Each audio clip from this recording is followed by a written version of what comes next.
Hello, good morning, and welcome to Airlines 2050. My name's Graham Dunn, I'm Executive Editor at Flight Global, and I'll be chairing today's event. Airlines 2050 is an Airlines UK by UK and IATA event organised in association with Flight Global. This marks the second running of Airlines 2050, and you won't need me to tell you the world looks a very different place from when we met a year ago in London. Global air travel demand has collapsed, airlines are battling for survival, and players across the industry are looking for a sustainable roadmap to recovery. In this context, aviation policy has never been so important. We've assembled a high-level cast of industry leaders to debate these issues. We'll be kicking off in a couple of minutes with our opening panel debate, looking at how industry and government should work together on aviation policy. At 10:15, there's a first chance to hear from new British Airways Chief Executive Sean Doyle in a keynote address. At 10:30, we're joined by UK Transport Secretary Grant Shapps. And at 11 o'clock, we have our second panel session, looking at the challenges airlines operating in the UK are facing today. And we wrap up at 12 when we are joined by Qatar Airways Group Chief Executive, His Excellency Akbar Al-Bakr. The event will finish at 12:30. You can submit questions using the Q&A tool next to the video, but the relatively short nature of the event means we may not have time to get through all the questions, unfortunately. You will also be able to access the event on demand after it finishes, if you miss or want to relive any of the sessions. And a big thank you to our sponsors for supporting Airlines 2050, our headline sponsor, PA Consulting, additional sponsors Clyde & Co and GE Aviation, and our event partners, Airline Business, Flight International and Airability. And with that, it's time to get things started and hand over to the moderator of our opening panel, Travel Weekly Group Executive Editor, Ian Taylor.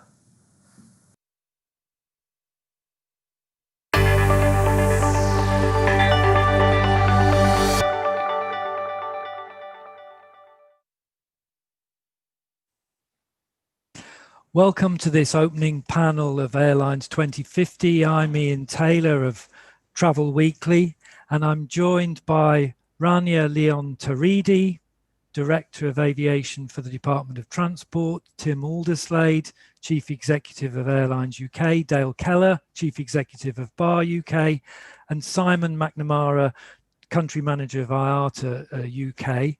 We're going to hear first from Rania. There will be an opportunity to ask questions afterwards via Zoom. Apologies if we don't get around to answering all of them, but we'll do the best in the time available. Rania, over to you. Thank you, and good morning, everyone. I'm Rania Leon-Taridi. I'm the Director for Aviation at the Department for Transport. Thank you very much for inviting me to this opening panel of what promises to be a really exciting conference. I would like to start by saying that I want to say a big thank you to all of you for welcoming me in my new role when I arrived in the department in February this year. And I would also start by saying that I very much recognize this is an incredibly challenging and difficult time for aviation.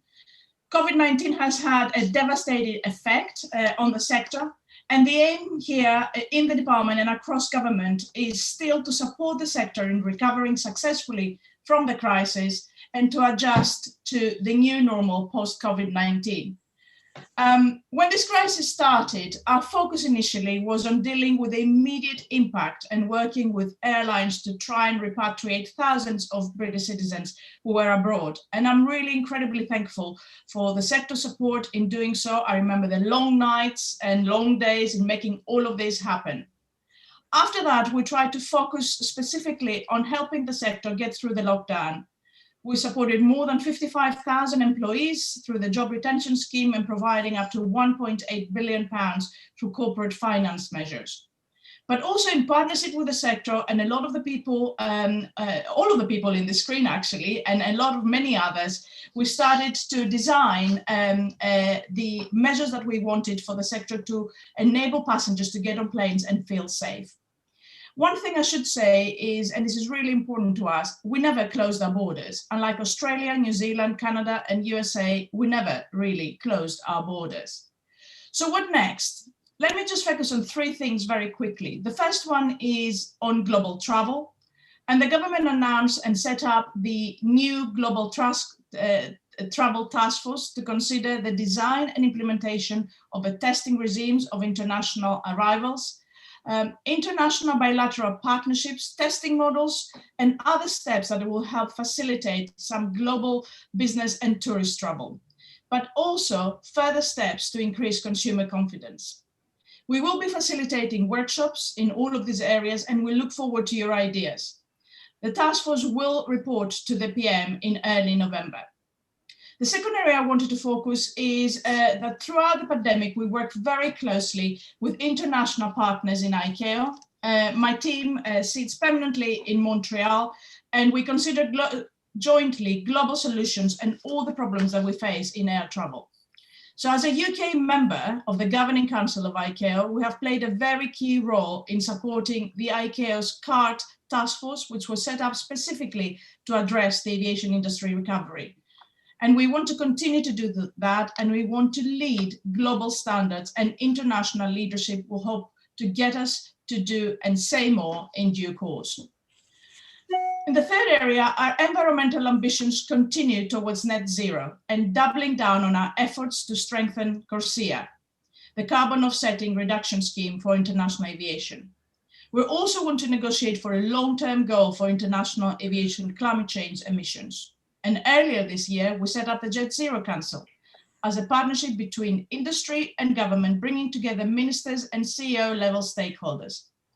It has been an amazing setup to actually develop new ways to tackle zero emission aviation from multiple perspectives. And there is a lot of excitement across many quarters in government, but also across and beyond.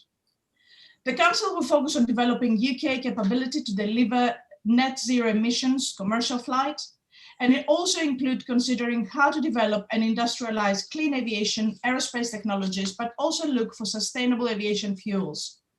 We'll also look to develop a coordinated approach to policy and a regulatory framework that is needed to deliver our net zero aviation emissions by 2050.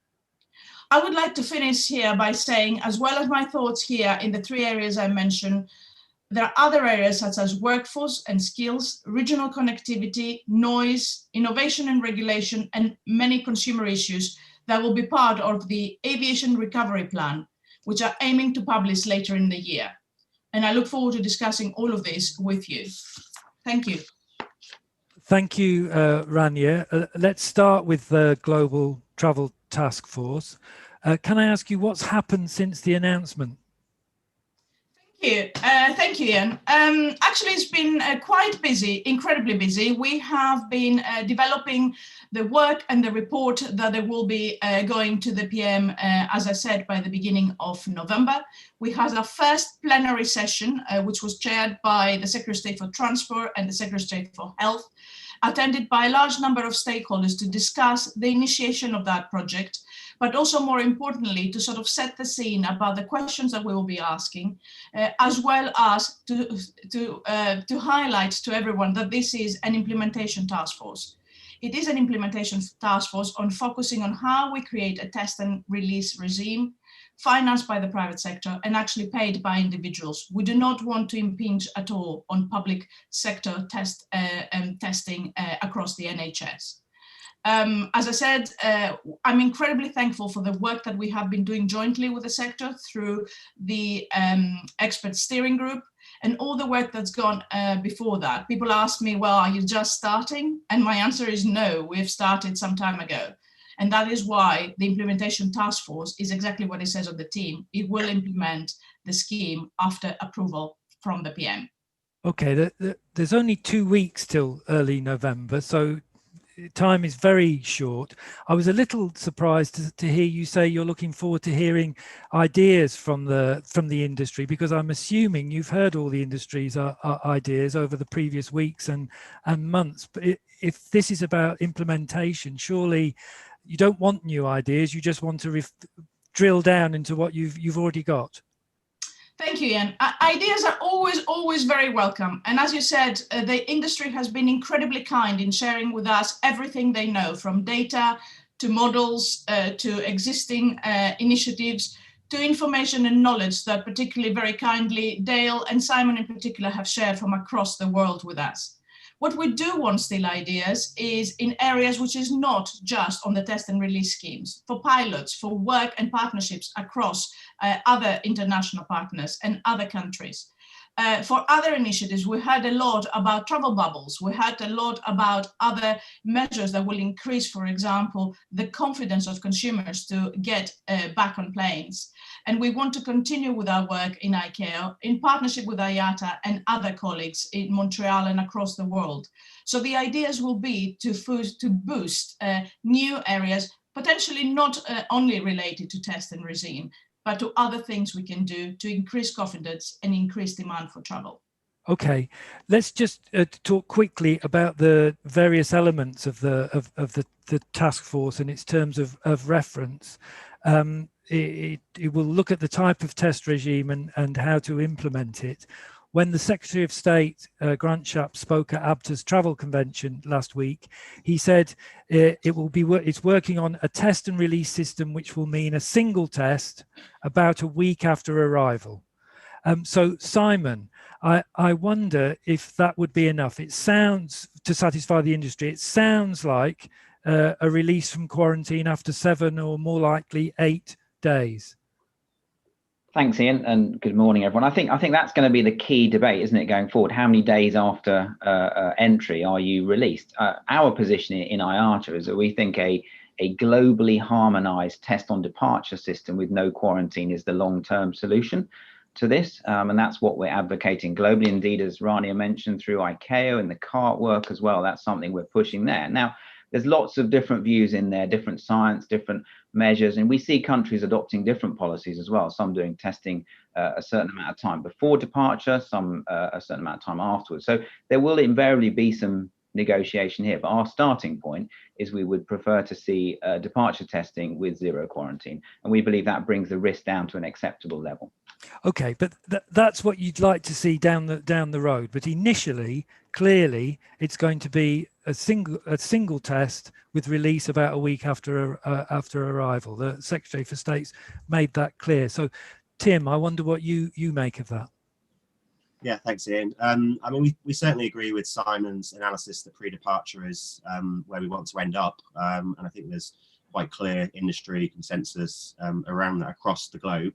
But you're absolutely right. The Secretary of State has taken the view initially that it will be a single test several days after arrival back into the UK. So the question is, what will move the needle in terms of demand, in terms of getting people booking tickets, increasing volume, etc. So if we're looking at 7 or 8 days, it's not just the days that you have to quarantine, it's also the 1 or 2 days afterwards that it takes to get the test results. So we don't think that is going to have the impact that we need to see in terms of opening up these really important markets, in particular some of the long haul markets like the US, which is such a huge country for us in terms of inward tourism and investment. So if we are going to have to have a test and release system, and as I say, we hope that in 6 months' time we can, as we get a testing system up and running, we have a look at the data that we are creating, we can get to pre-departure. But 5 days would be our absolute kind of worst case scenario, and I don't think that's in the bag yet. And I think that it's incumbent upon the sector to make that case. And if you look at the average number of days that people spend in the UK, whether they're coming for business, in particular for business, but also for leisure. For the US, for business, the average stay is about 4 days. So 8 days just isn't, in our view, going to cut the mustard in terms of getting more people wanting to come into this country and wanting to board an aircraft again. Because if you're having to quarantine for 10 days, I just don't think it's going to have that kind of impact. Okay, so the other elements Rania talked about of the task force work will be important. Dale, what's your view? Good morning, everybody. I think it's a welcome announcement. I think we made no secret that we would like to have been in this position maybe late August when it was first mooted around a test and release. But we are where we are. I think for me, there's a couple of really important aspects. First, that we absolutely ensure and support the government to have this report to the Prime Minister on time early November.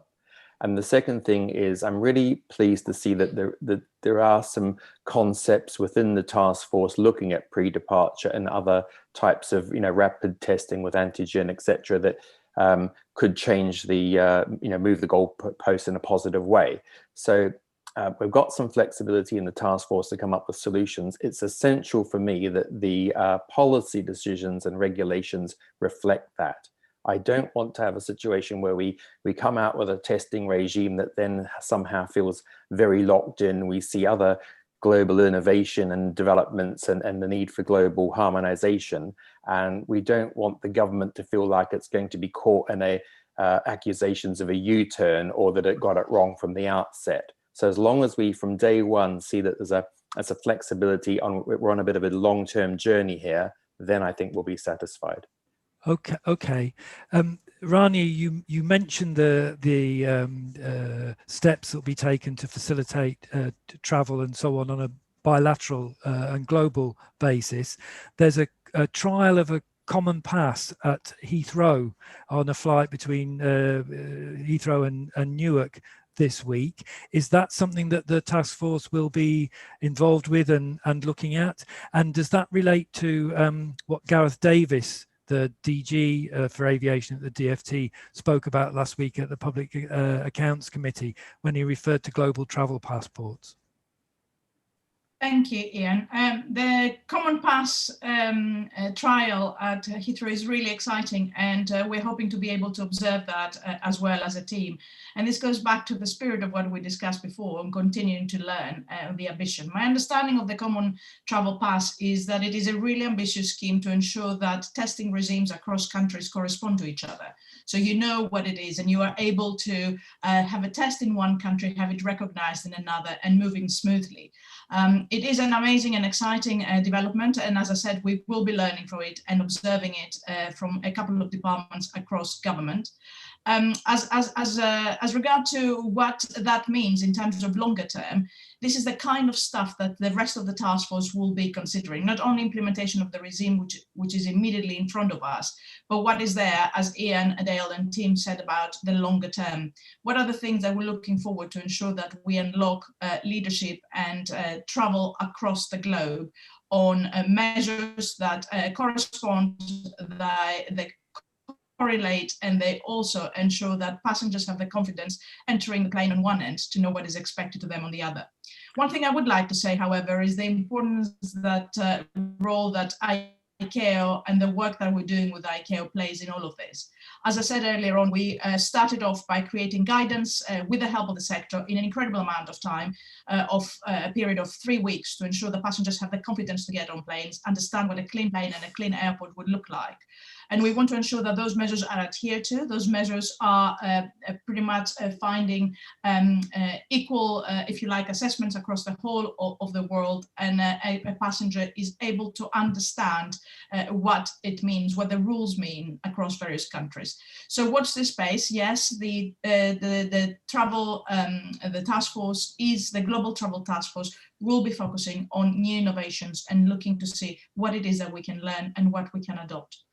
Okay, so when the task force makes its recommendations in early November, will those be its initial recommendations, and will the work of the task force continue on all these other elements you're talking about? So we're hoping that the task force will primarily focus on the implementation of the test and regime scheme. Some of the other work streams will be continuing in parallel, but as you know, we want to prioritize having a regime in place as soon as possible. So we will update on the progress of the task force in the other things in due course. Okay. At the travel convention last week that I talked about, the Secretary of State also said, in reference to the task force, we're also working on a scheme to establish whether self-isolation could take place before departure. Can you say anything about that? How would that work? How would you know that a traveller had self-isolated before departure?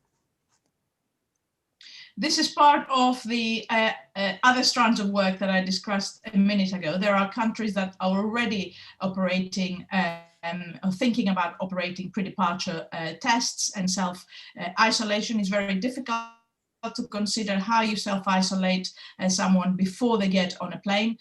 We know that there are countries who have, like Singapore, have a green lane operation between business passengers, and they also look to see how those take measures to protect themselves before and after.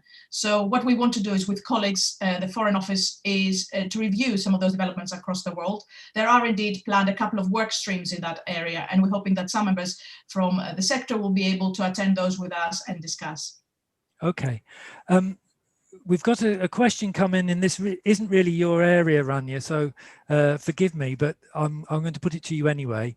When might the UK government be likely to certify antigen tests, you know, the rapid point of care tests? Presumably the scientists at Porton Down and Public Health England and so on are looking at these, but none of them are licensed for public use yet, are they?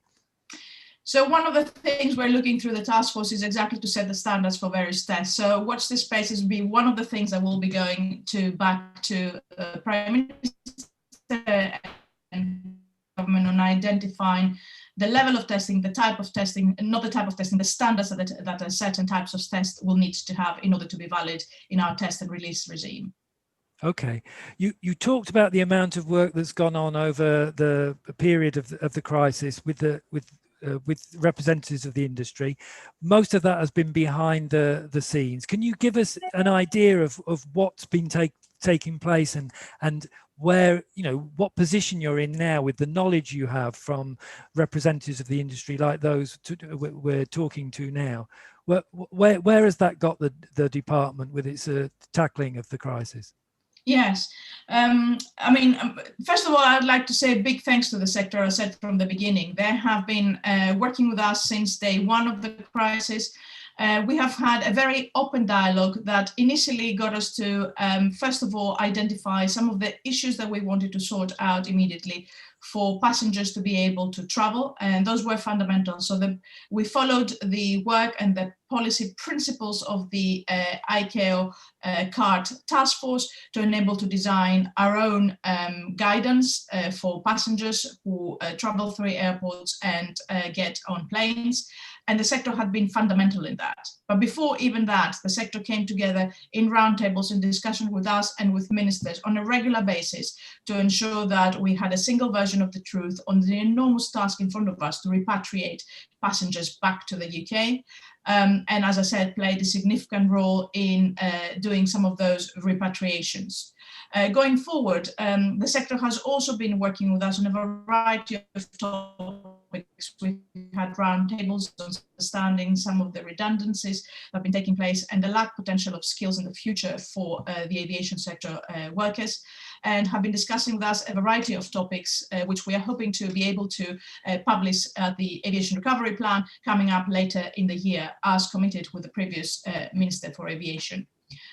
So sector has been there all along the way, has helped us to identify issues for us to focus on, has challenged us and worked with us in areas such as travel corridors, has encouraged us and gave us ideas in areas such as testing, and continue to put to us where we need to do more. And I want to say that, and I feel that we have been working hand in glove in the majority of areas that we have been discussing. But of course, you have three other gentlemen here who have been from the sector and working with me along the way. So I would welcome their thoughts too.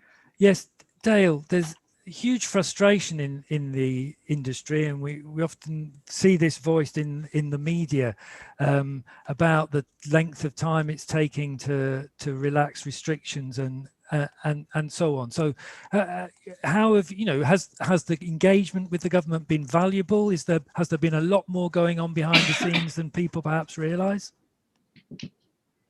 Ian, I think that's absolutely the case. Look, you know, we're in constant contact with Rania and her team, and then also other departments. I think that the frustration is real, and I think that I think the government's got it in its own gift to look at the communications and actually what goes into the public domain. And this isn't a criticism at any part of Rania and her team.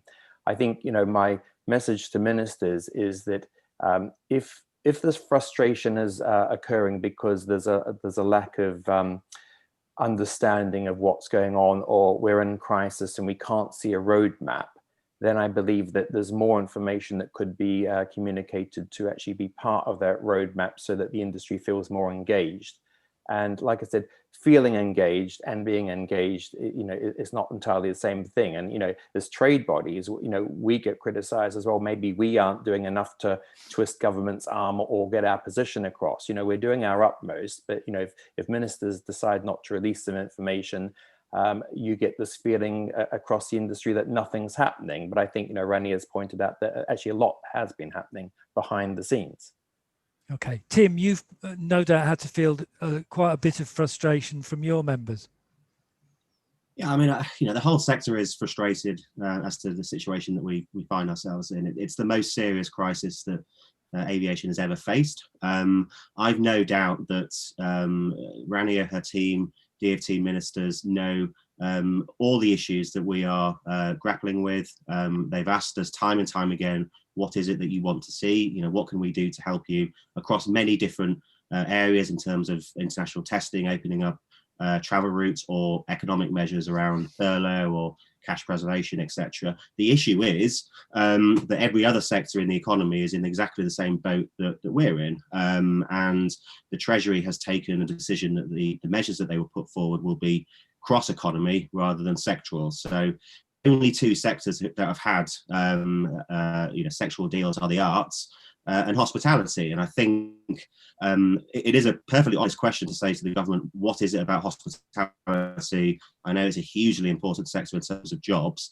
but in terms of the help out to eat out to help out scheme and the VAT scheme, but they could be putting in place schemes such as an APD waiver to help aviation. So we're very, very grateful for the cross economy measures that have been put in place. The furlough scheme was absolutely fantastic. It saved tens of thousands of jobs across aviation, to save millions of pounds, but that's come to an end now, and we're in a place effectively where we cannot travel. We don't have these travel corridors up and running, and airlines have had to go out there and borrow hundreds of millions of pounds on the commercial market. Some of that money has come from the private sector, some has come from the government, but all that money needs to be paid back, and if we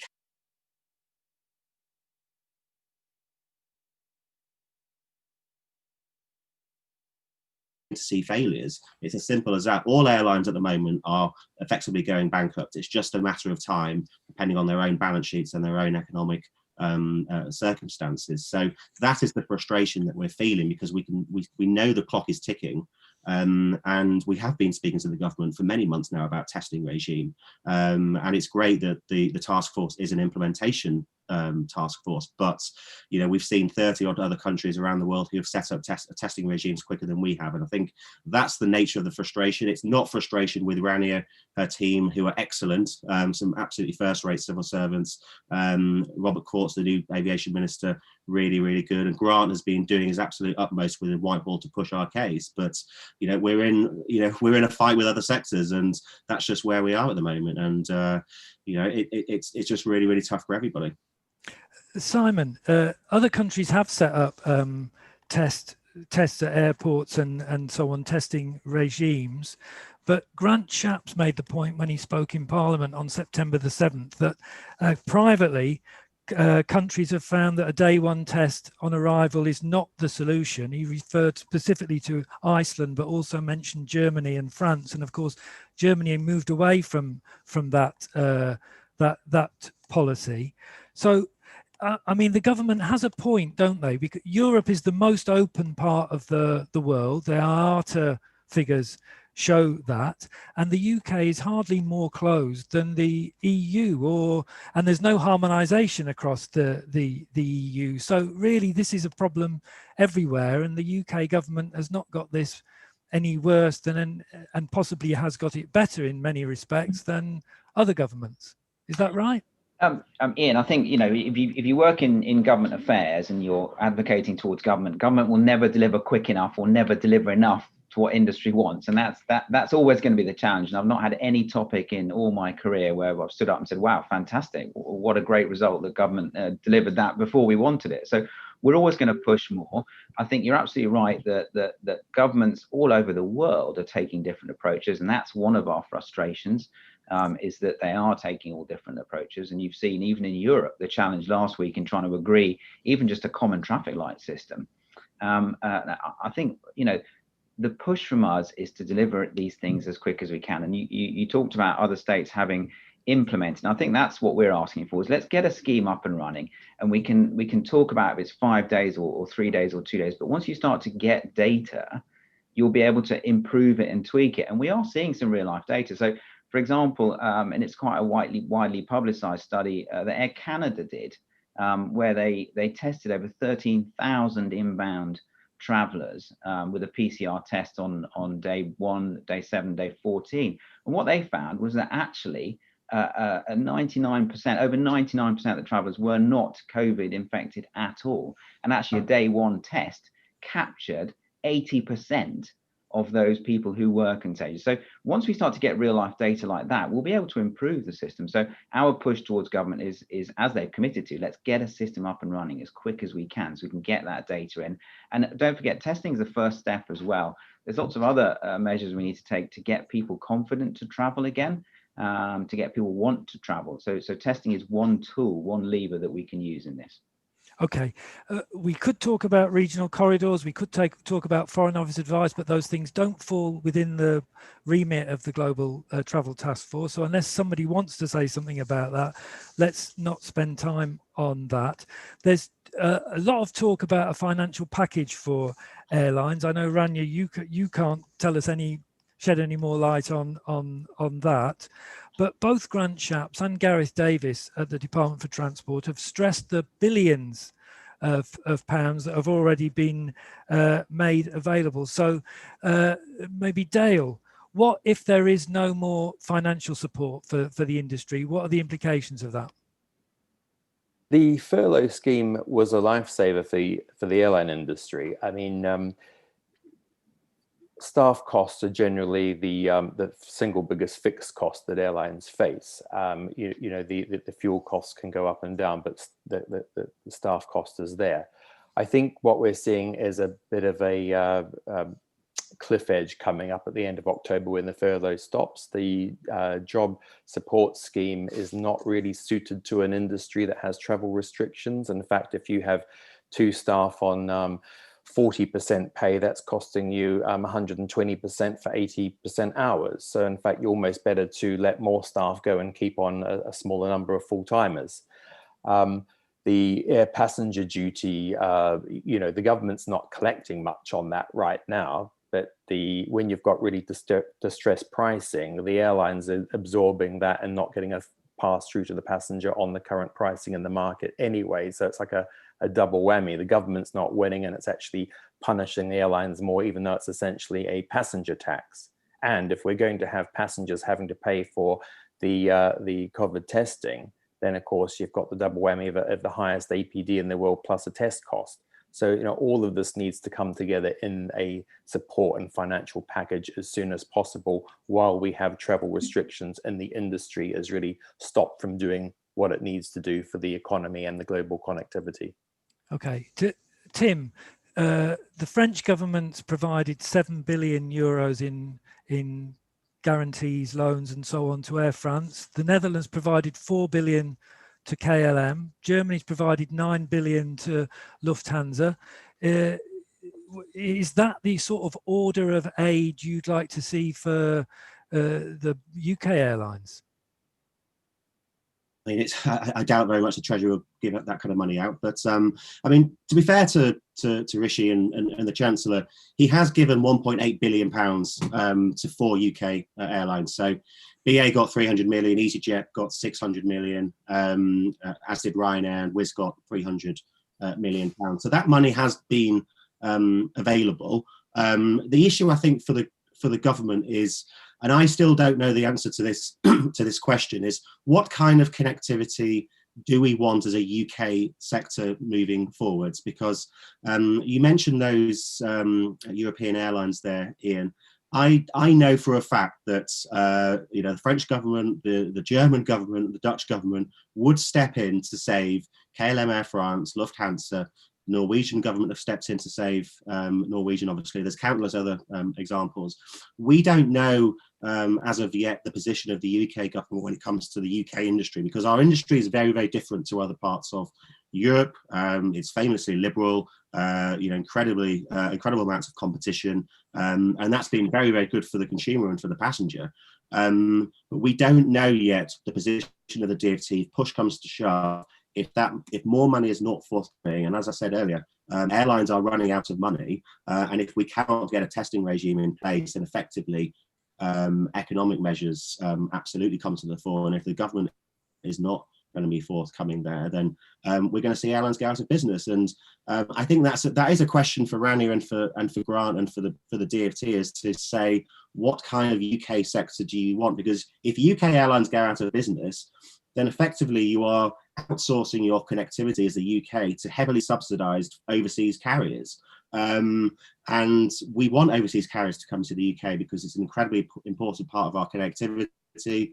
Our airports rely on overseas carriers in respects, but they don't bring the jobs and the economic wealth and wealth creativity that UK-based carriers do. And I think that is a question that the DfT needs to think quite long and hard about, because if UK airlines are losing slots or they have to become smaller over the next 5 years, then those slots are going to be taken up by overseas carriers coming into the UK, and that will be economic growth lost to this country.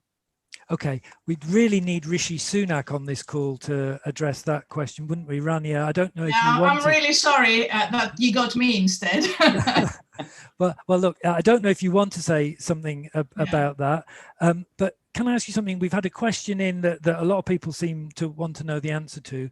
On the task force, why? What is the reason for the lack of industry representation? I mean, I know it was set up specifically as a cross-government task force, so it seems fairly obvious that it's going to have officials from the government on it. But what's the reason for the lack of industry representation? I do not see this being a task force without industry representation. Maybe I should explain a little bit how we saw it appearing. We have a pretty detailed engagement plan that we are hoping to be able to share with our colleagues in the next few days. The task force is not a traditional one that they will meet on a daily or weekly basis with the sector to go through a set agenda. Where we started from was a plenary session where a large number of sector representatives were invited, as many as we could on this day one. As I said, the two secretaries of state chaired. And then what follows that is a series of workshops to work through the issues that we discussed, the work streams that we talked about. And what we'll try and aim to do is to try and get as many people as we can representative in those workshops. We'll finish off at the very end, probably with a wrap up and the discussion of the outcomes, again with the sector. But what we're trying to do, given the really short period of time, and you mentioned it yourself, we have about 2 weeks to go, to try and be as agile as we can and get as many opinions through different routes as we can. Remember, the expert steering group still continues, is not part of the task force, but it still continues to update and inform people as we used to before, and we have that every fortnight. Okay, thank you for that. Simon, can I come to you? Gareth Davis, when he appeared before the Public Accounts Committee, said the big question is the extent to which this is a blip which falls back to trend for aviation, or whether there will be structural changes. Now, he didn't offer a view, but what's IATA's view? Is demand going to come back at some point 2024 to what it was, or is it going to be fundamentally different in future? So I think our latest forecast does indeed give a 5-year recovery back to 2019 levels. So this is not a blip. This is extraordinary. I mean, we still have to remember that we are almost 8 months into this, and the industry is still pretty much shut down. I mean, I've worked in this business for over 20 years, and I've never ever seen. I don't think anyone who's worked in this business has ever seen anything like this. So this is not a blip. This is a massive change. There will be restructure. We mentioned before the amount of investment by nation states and carriers. That's going to be a factor. We put out data to say the amount of debt that airlines are going to be carrying coming out of this is going to fundamentally change things as well. People's traveling habits will change for sure in the short term, and we all work in this sector, we hope it comes back to what it was, but there will be that short-term change. But I think the path to recovery, particularly on long-haul travel, is a very, very long one. And that from our data, that's at least 5 years. Okay, and can I ask you, while you're talking about that, how concerned are you about Brexit and the possibility, or the highly likely possibility actually, of a no deal at the turn of the year? Is that how much worse is that going to make things?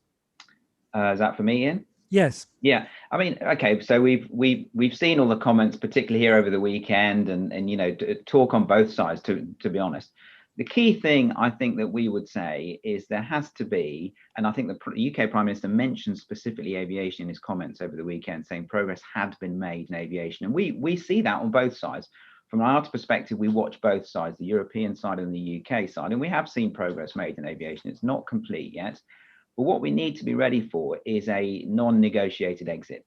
And we've been here before when we approached it last time, and we must have some contingencies put together on both sides to make sure airlines on both sides of the channel don't face a cliff edge when we reach the end of the year. And I think that's what we have to focus on now, to be prepared for that non-negotiated exit that will be as a result of negotiations on other matters, not necessarily aviation. Okay, we're very close to running out of time. So a final word, Dale, are you reassured by what you've heard today, by what you know the task force is up to? Look, I'm reassured. I just think there's a lot of great people in the industry. I think the government needs to harness that expertise and do more with it. And, you know, I think that there's a real risk that if we don't get this right, we're going to see mass failures, not just in airlines themselves, but across the entire supply chain. And I think that will just be the biggest crisis we've ever seen if we get to that point. Okay. Tim, are you reassured, or are you fearful of mass failures? I'm more reassured in terms of the government's approach to testing than I was a few weeks ago. So as I said, testing is and regional travel corridors and changing the foreign Commonwealth advice, as you mentioned earlier, Ian, I think is really, really important, and we would very much support the task force looking at that. Clearly, if you're putting your faith in a testing regime and confidence that it works, there's no reason for this sort of one-size-fits-all FCO travel advice, which, you know, pits some countries, you know, alongside Syria and Iran, etc. So I think that absolutely needs to be looked at, because otherwise you're not going to get that consumer confidence. You're not going to get families wanting to book. So, you know, testing is so important for us. If we do not get a testing regime, I think it's going to be a really, really bleak winter for the airline sector. Okay, Rania, 2 or 3 words, final word to the industry. Thank you, everyone, and continue working with us. We want your ideas, and we want to make sure that we make our future plans a success. Thank you to Rania, Tim, Simon, Dale. Stay with us to hear from Sean Doyle, new Chief Executive of British Airways. He'll be up speaking to you in a few moments.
Good morning.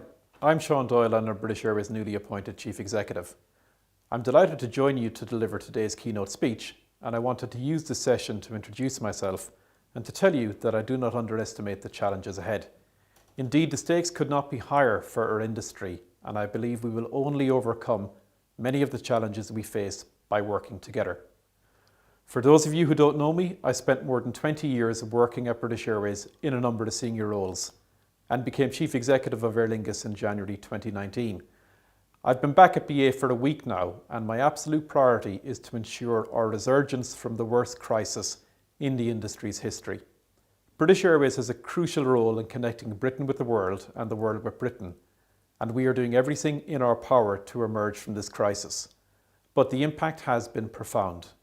During the 2008-09 financial crisis in Q1 2009, we lost £309 million. In Q2 this year, we reported a loss of £711 million. That was at the very start of the crisis. It's now October, and we know this is not a short-term issue. The huge reduction in travel, and especially business travel, has forced us to restructure our business, seen jobs lost, we sold assets, and we said goodbye to our 747 fleet. And we have been working continually to alter our flight schedules to deal with the changes in travel restrictions and quarantine measures. But this is an industry issue that requires a whole industry response. We all need to work together right now to revive our industry. So how safe is flying? We think the risk to public health of flying is low. IATA, the global aviation industry body, suggests that since the start of 2020, there have been as few as 44 cases of COVID-19 linked to flights. 44 cases. Over the same period, some 1.2 billion people travelled. This figure amounts to one case for every 27 million travellers. I don't know about you, but I find these figures pretty reassuring. More so when you understand that the vast majority of published cases occurred before the wearing of face coverings in flight became widespread. To be clear, the safety of our customers and crew is always our number one priority, and we are taking every safety measure to keep our customers safe. This is a multifaceted approach and includes minimising contact, sanitising our aircraft from nose to tail, and asking customers and crew to wear face masks at all times unless they have a medical exemption. In the cabin, air is completely replaced every 2 to 3 minutes, passing through HEPA filters which remove microscopic bacteria and virus clusters with over a 99.9% efficiency, like being in a hospital theatre. We know public safety is key for the government, so it should be reassured by IATA's new figures.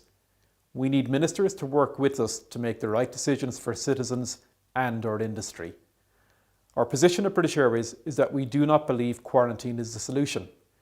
We believe the best way to reassure people is to introduce a reliable and affordable test before flying.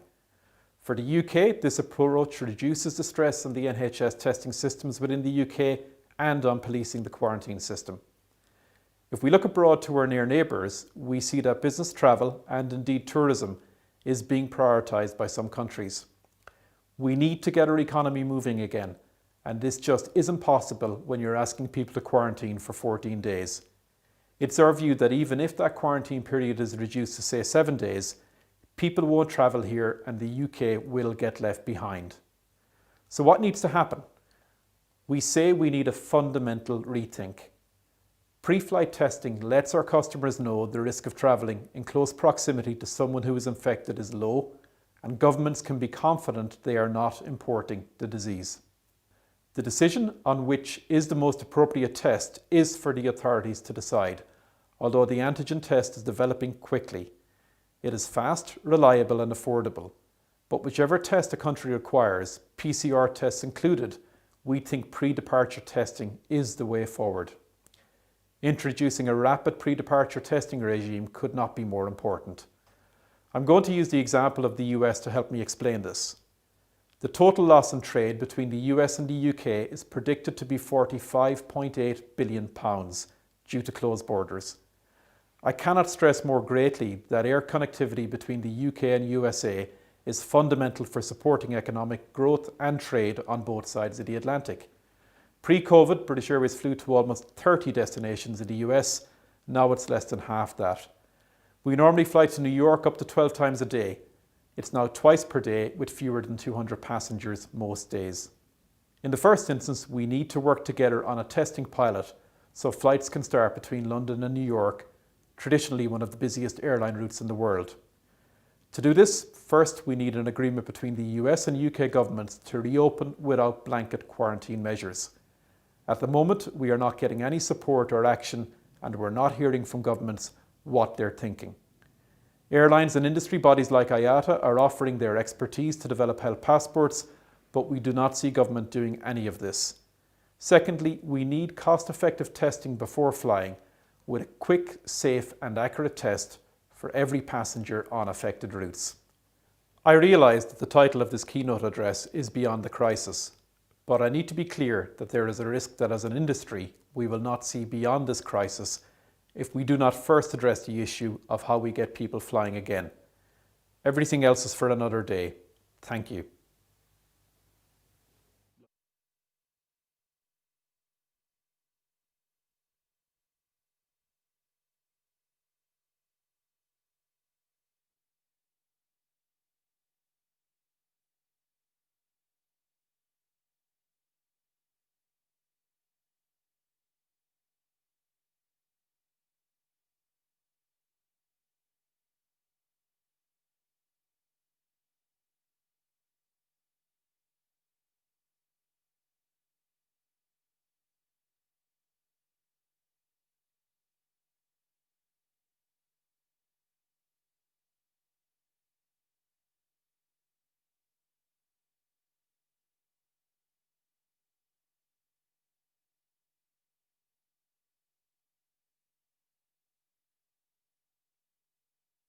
Thank you to Flight Global for your ongoing support for Airability, the disabled flying charity.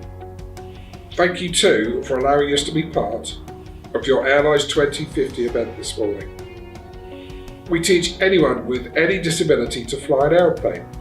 We do this to help ask the question, if I can fly, what else can I do? As has been the case for many charities and many organisations, this year has been our toughest challenge yet.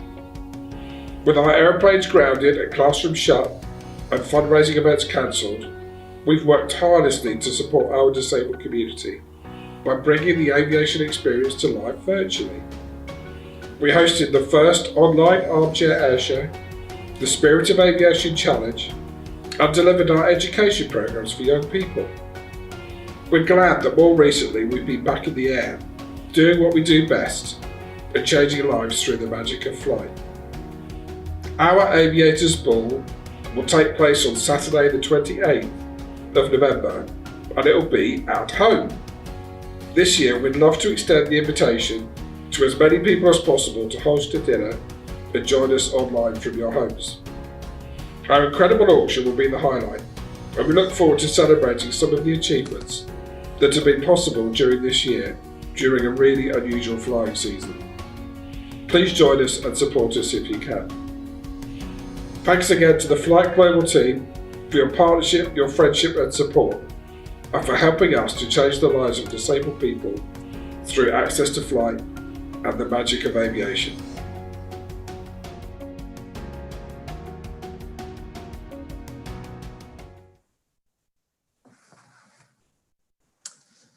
Hello and welcome back. So in a few moments, we're going to have Grant Shapps, the Transport Secretary, in conversation with the Financial Times International Business Editor, Peggy Hollinger, and that will begin shortly.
I certainly can. Oh, yes, I can. I'm on meeting with.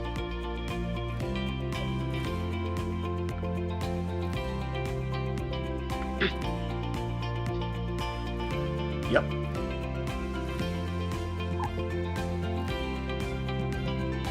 Okay. Okay. No problems.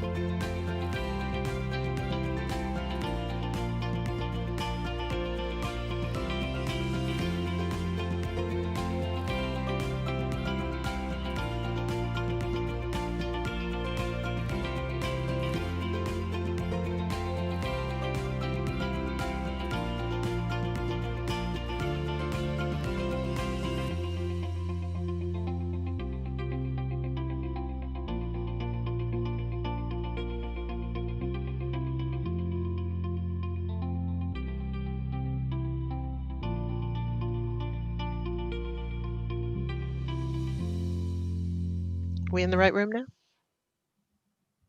When you and I keep finding ourselves in the same room. So. How long is your speech? Hi, Andy.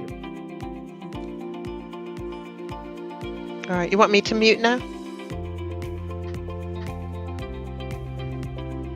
Okay. It's 1,500 words to answer that question, Peggy. I'm not sure how long that takes. Sounds like 10, 12 minutes or something. Takes me a week to write that, so.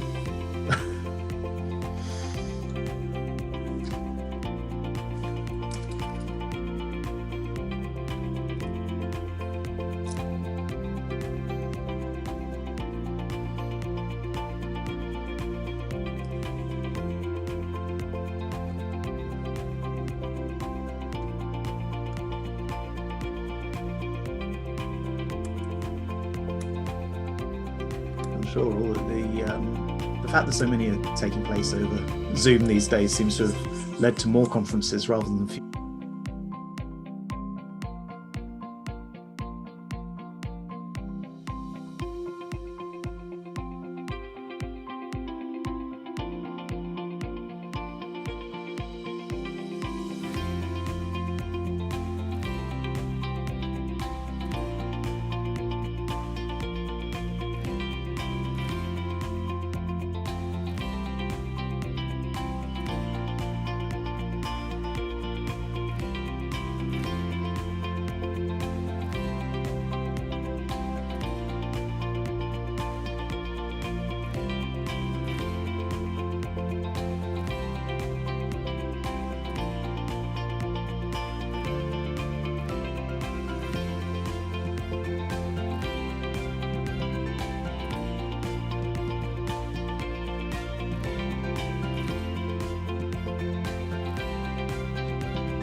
Well, good morning, everyone. It's great to join you today. Many thanks to the event organisers for inviting me to speak. Engagement between industry and government is obviously critical right now, which is why I'm so pleased to be part of this conference. It's also why I'm doing 5 aviation speeches this autumn, each addressing different parts of our sector: travel and tourism, airport operators, engineers and aviation innovators, green aviation, and today, of course, senior airline leaders. I'm doing that to explain what we're doing as a government to try to help with the industry through this incredible crisis, to talk about the plans for the future, but also, just as importantly, to listen as well, to learn more about the difficulties that you're facing and to consider any new ideas that could help us to help you. We've already heard, I know, from my Director for Aviation, Dr. Rania Leontaridi, at the Department for Transport. And I also have a team of DFT officials tuning in throughout today's events, and they're going to be reporting back to me this evening. So I look forward to hearing more about your discussions today. For airlines and airports, the supply chain, of course, aviation workforce, it's simply been a devastating year. And there's no other way to describe it. We know how much the sector is hurting, and that's well understood within government, I can assure you. From the Business Secretary and the Chancellor to the Prime Minister, we know that COVID's had a particularly overwhelming impact on aviation, perhaps more so than any other global industry.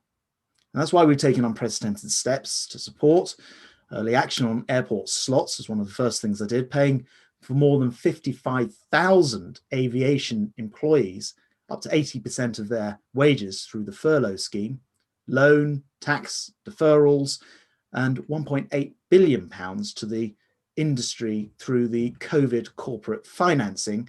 Now, that accounts for 11% of the total national funding under that programme, all the way across the entire economy, just to aviation. We've been working to revive tourism and travel and to give families the chance to enjoy a holiday after those many months of lockdown. But COVID has made that very difficult, and we've had to be incredibly cautious. Back in June, the international travel quarantine applied, of course, universally. Temporary measures helped to protect us from re-importing cases after everyone had been locked down. And meanwhile, we worked to strengthen confidence for passengers too by backing the ATOL protection scheme, giving holiday makers reassurance that a voucher was as good to them as cash, and thereby supporting the sector at the same time. We set up the Joint Biosecurity Centre to gather intelligence and data on COVID worldwide to assess the risks of inbound travel from hundreds of countries and territories around the globe. By July, the Centre's evidence allowed us to set up the first series of travel corridors, enabling travellers to return to the UK from lower risk countries without the need to self-isolate. As a result, international passenger numbers handled at UK airports rose fourfold between June and July to 3.1 million passengers. Where quarantine was required, it helped ensure that the sacrifices of our nationwide lockdown were not wasted. And even now, at a time of rising infections, we know the situation would have been very much worse had we not have taken a prudent approach over the summer. And like every government, we've had to constantly reassess our response because of the unpredictable nature of this virus. Like every government, we've had to make very difficult decisions, often very quickly, in order to follow whatever the science was telling us as the virus moved from place to place at different speeds. And like every government, we've had to prioritise the health of our own population while trying to avoid unnecessary measures restricting mobility. But with every week that passes, we learn more. Information improves, our understanding of the virus grows, and we adapt our response. And that's why more recently, we established more sophisticated corridors. For the first time, we've had enough evidence to add or remove specific islands from quarantine. I know some have promoted the idea that we should test at borders, but had we have done so? But we have not done so, rather, because the Chief Medical Officer has made clear that it wouldn't capture sufficient information on those who are asymptomatically carrying the virus. In fact, Public Health England, the Joint Biosecurity Centre, and the London School of Tropical Disease and Medicine have all examined the issue. Accepting a day zero test on arrival could allow a very significant number of people to wrongly believe they were not bringing COVID-19 back with them. And if that happened, it would not just be a disaster for travellers, but it would also be the travel industry that would be the victim of travel having re-imported cases. So with rising COVID cases in the UK and amongst most of our neighbours, we've had to find better and safer solutions. My ministerial colleagues and I have agreed a regime based on a single test provided by the private sector and at the cost to the passenger after a period of self-isolation. And doing those things could achieve our objectives. The next step is to develop how this approach can be implemented. So last week, we launched our global travel task force to find solutions that will implement all of this safely and effectively and to speed up the return of flights. Now, this global task force is chaired by myself and the Health Secretary, and the task force is working actively with industry right now. And first of all, to implement a new test and release regime to reduce self-isolation period. When we met last Thursday, we discussed this, and it will mean a single test for international arrival a week after arrival. We've been working extensively with health experts and the private sector on the practicalities of such a regime, and we'll continue to make sure that it does not impact on NHS capacity. And that's, of course, been one of the big challenges in designing such a scheme when NHS test and trace has been under enormous strain, even though we have more testing per head than any other country. In addition to this domestic test and release model, we're also working on schemes with partner countries to establish whether self-isolation could take place before departure. I know it's confusing for passengers when every nation has a different system in place. We need a global system, and the UK will show leadership by developing a framework for international travel in order to provide global consistency. Indeed, we will consider all options that increase tourism and business travel, but to do so safely, and thereby help to the sector recover from the pandemic. Finally, we're also preparing an aviation recovery plan for the autumn, setting out more measures to boost air travel while continuing to prevent the spread of the virus. The recovery plan won't just focus on the here and now either. It's crucial we use this time to look to the future, to the post-COVID world, which will open up for us, defined not only by challenges, but also by opportunities to speed up the transformation of the industry. Aviation is, I think, fortunate in one respect. We do know the demand for air travel is very likely to grow in decades to come. But the industry has to transform its environmental impact if it's to be viable. I welcome the leadership that the industry is showing, investing in cleaner planes, plans to offset carbon. But now COVID has prompted further change. We're seeing manufacturers reassess product plans and airlines moving to more fuel-efficient fleets. The pace of change is only going to accelerate. After becoming the first major economy in the world to set a 2050 net zero target, we also committed to decarbonising aviation and demonstrating zero carbon passenger flights across the Atlantic within a generation. So in the summer, I co-chaired the first meeting of the Jet Zero Council. The Prime Minister dropped by and brought together leaders from aviation, aerospace and academia. Our single overriding goal to develop UK capability to achieve net zero emission flights. The Council will help develop new ideas, new technologies and new businesses to deliver net zero by 2050. And we'll consult shortly to update our position on aviation and climate change.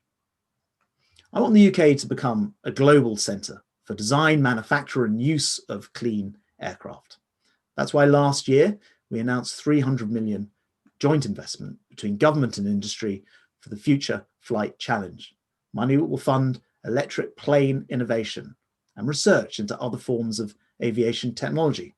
That's also why we're ploughing £2 billion into aviation research and technology through the Aerospace Technical Institute programme. Working closely with colleagues from the Department for Business, Energy and Industrial Strategy. That's why through that programme, we'll be able to support the groundbreaking Frisian project to make electrically powered commercial flights a reality in the UK within 2 years. There are a lot of other exciting initiatives too, through schemes like our Future Flight Challenge, the Innovation Hub within the CAA, which give us great hope for the future. So to sum this all up, Now, I don't underestimate how difficult things are right now, but aviation will recover. And when it does, it won't be picking up from where it left off at the start of 2020. It won't be a simple return to normal service. It will be leaner and cleaner, more resilient, a more ambitious aviation industry. So let's all work together to make that recovery happen as soon as possible, to get the industry back on its feet. Your businesses depend on it, I know. Our economy most certainly depends on it, and our country depends on it. Thank you.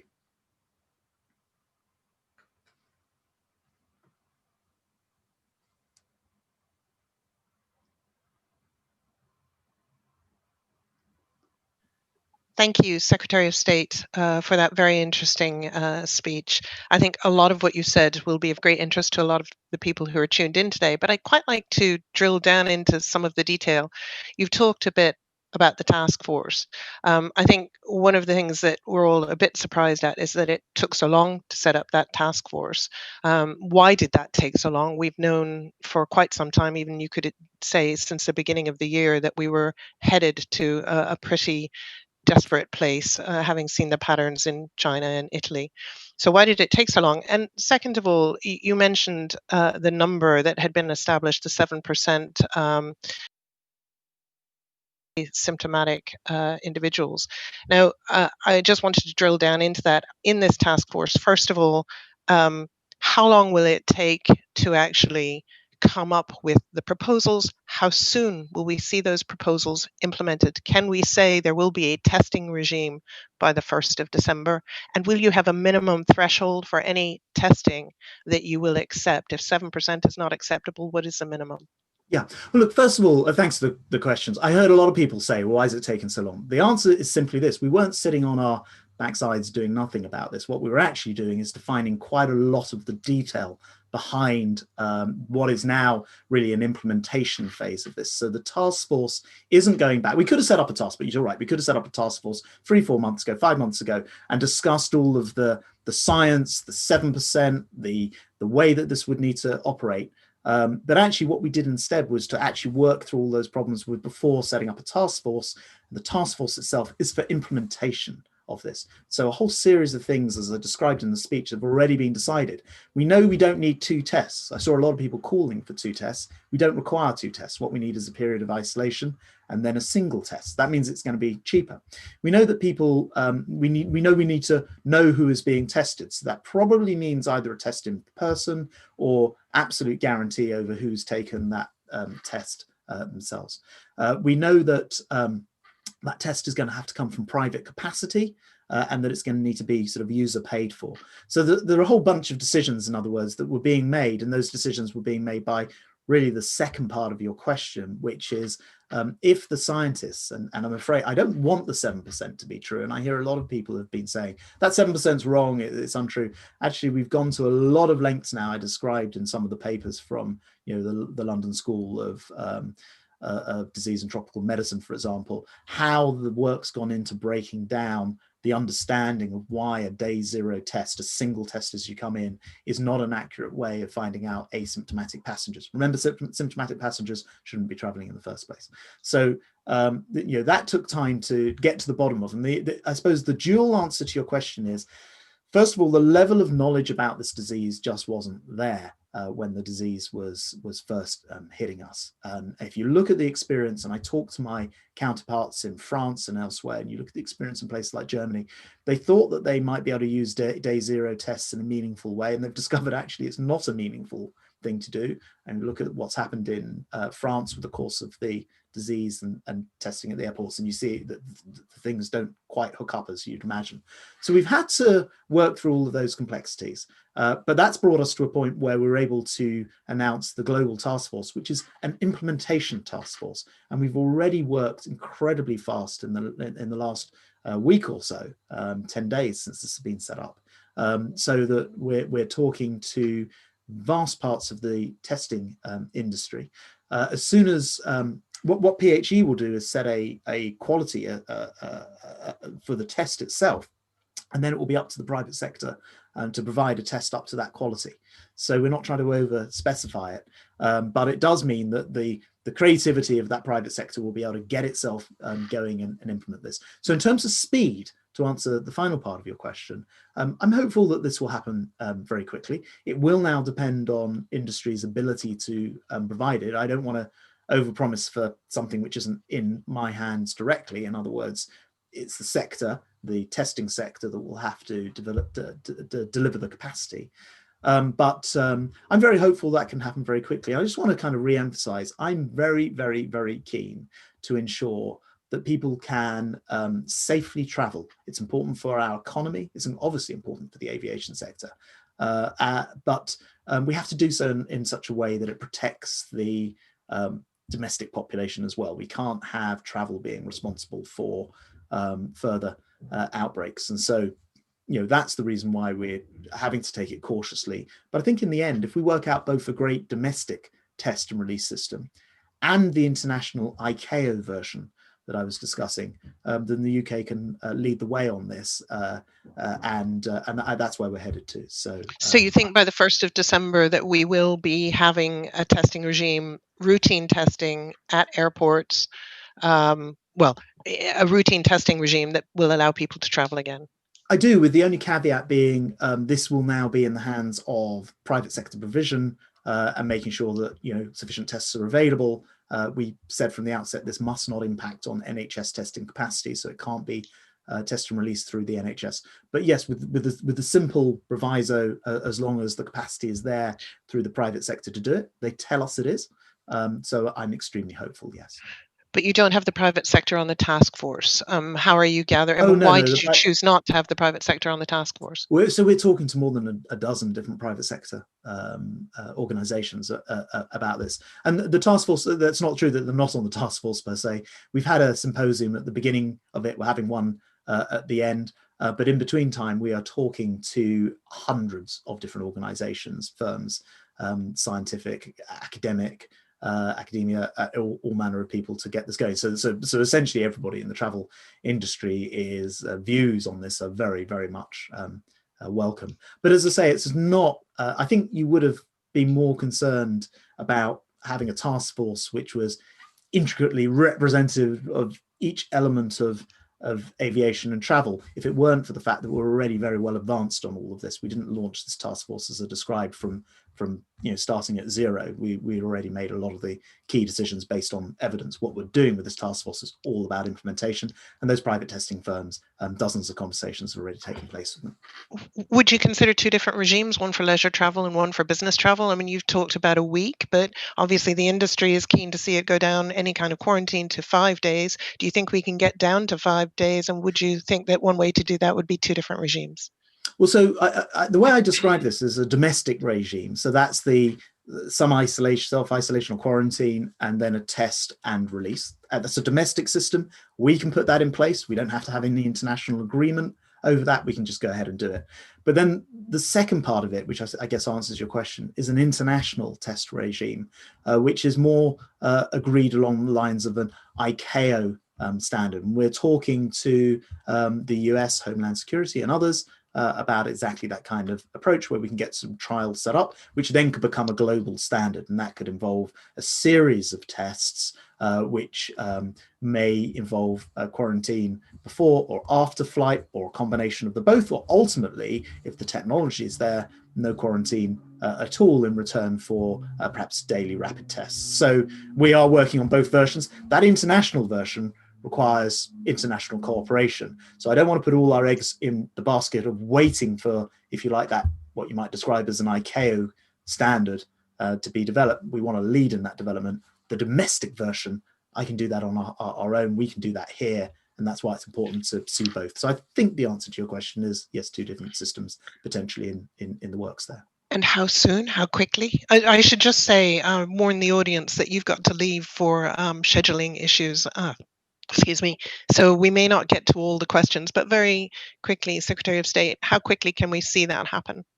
Well, so on the domestic side, as I said, the work of the implementation task force will go to the Prime Minister at the beginning of November. and then we'll hear back on the way that this is to be implemented. On the international side, we will play a leading role in that. Of course, that is then down to international partners. We'd like to get trials in place, potentially with North America initially, and then we'll obviously ICAO and others will have to decide. But if we're going to have a sort of an international standard, that will require international cooperation. I suspect that means it takes longer than the domestic side, but who knows? We'll see how fast we can get everyone working.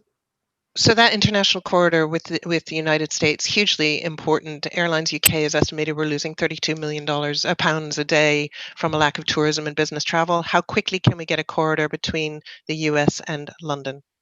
Well, as I say, that will depend on the international agreements going into place. So that's rather harder for me to predict than the domestic side of things. I'll push. I'm working on this every day. I'm speaking to my opposite numbers, and we're trying to get this moving as quickly as possible. By its very nature of international cooperation, I'm afraid I can't predict quite how fast the rest of the world will move to make that a reality. So I have two more questions, quite important. You've talked about the aviation recovery plan. In the spring, the government had mentioned a support program for the industry. I know you've talked about the COVID emergency fund, but this aviation recovery plan, can you give us a bit more detail on the amount? Is this going to be a funding package? When you look at France, has 3 billion over 3 years for green flight, Germany, 7 billion euros for hydrogen. It feels to me like other countries are doing a lot more than we're doing. Can you give us any details on this?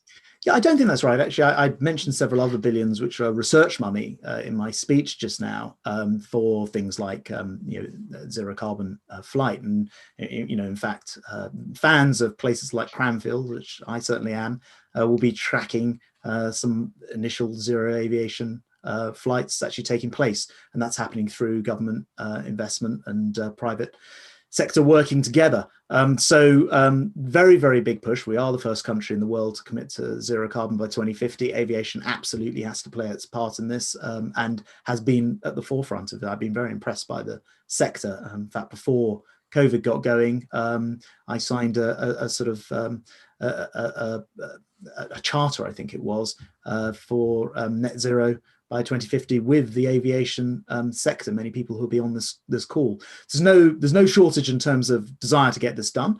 In terms of the funding and things, we don't take. I'm afraid a sort of the view, I'm afraid, of other countries of just having sort of endless amounts of taxpayers' money going into unreformed industries. What we are doing is making sure that we work very closely with aviation to develop those new forms of planes and new technology, and that does involve billions of pounds of investment. So it is clear, if we want to be the first country in the world to fly transatlantic passenger planes at zero carbon, that requires investment, and that money will be going in. And there'll be more on all of this, as you say, in the recovery plan, which is both the shorter, medium-term recovery and that long-term future for aviation. Thank you. Now, I know you have to go, but I think this is a very important question to put to you. Brexit is coming faster than any of us really realize. I think what needs to happen between now and the 31st of December to ensure nothing is affected. We have the question of fifth freedom rights, whether UK licensed charters and cargo companies will be allowed to operate in Europe the way they have done in the past. Have you had negotiations on that? Is that a priority for the government? Well, look, of course it is. It's all bound up in the wider, will there be a further deal on transition? And so there's only a very limited amount I can say.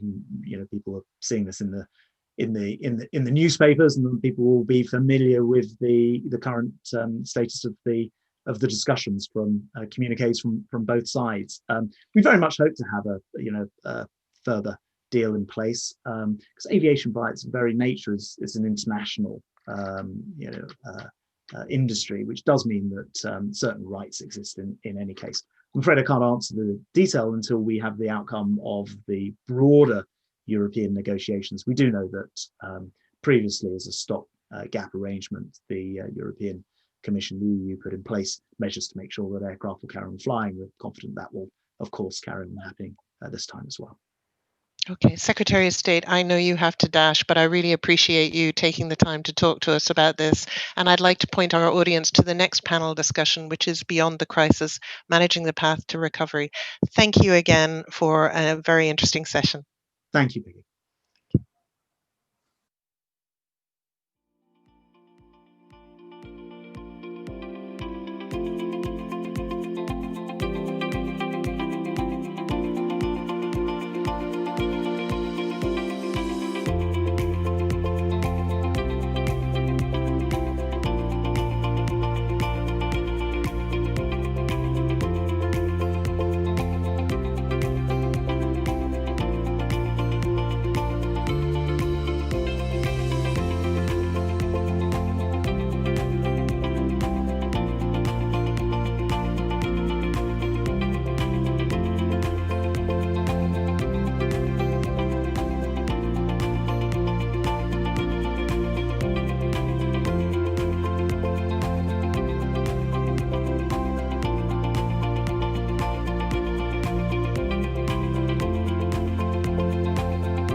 Okay, welcome back. We're lined up now for the second panel.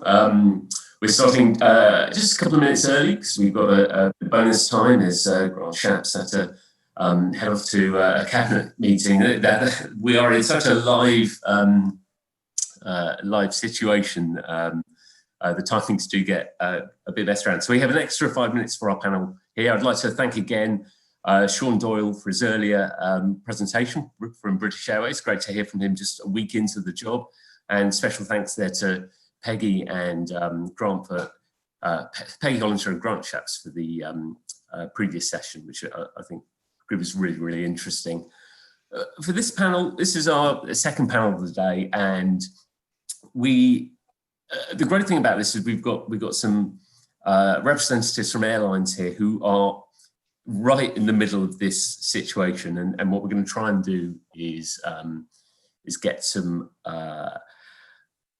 Whilst we'll look at the one or two of the longer term issues, we really want to try and get a flavour for what it's like out there and the impact that's being felt at this time in a pretty unprecedented situation. On the panel, we've got from UK regional carrier Loganair, the Chief Executive Jonathan Hinkles. From Lufthansa, we have Senior Director Sales UK for Sales Director for the UK, Ireland and Iceland, Andreas Costa. From American Airlines, we have Rep Wortman, Managing Director for Europe and Asia, so able to provide a experience across that field.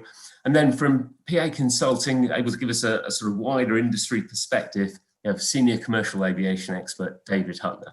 So they'll be joining us on the panel. I guess if I could start with you, Jonathan, as a UK regional carrier, right in the heart of the UK aviation industry during this crisis, how difficult has it been, and what sort of stage are you at in terms of the amount that you're flying now?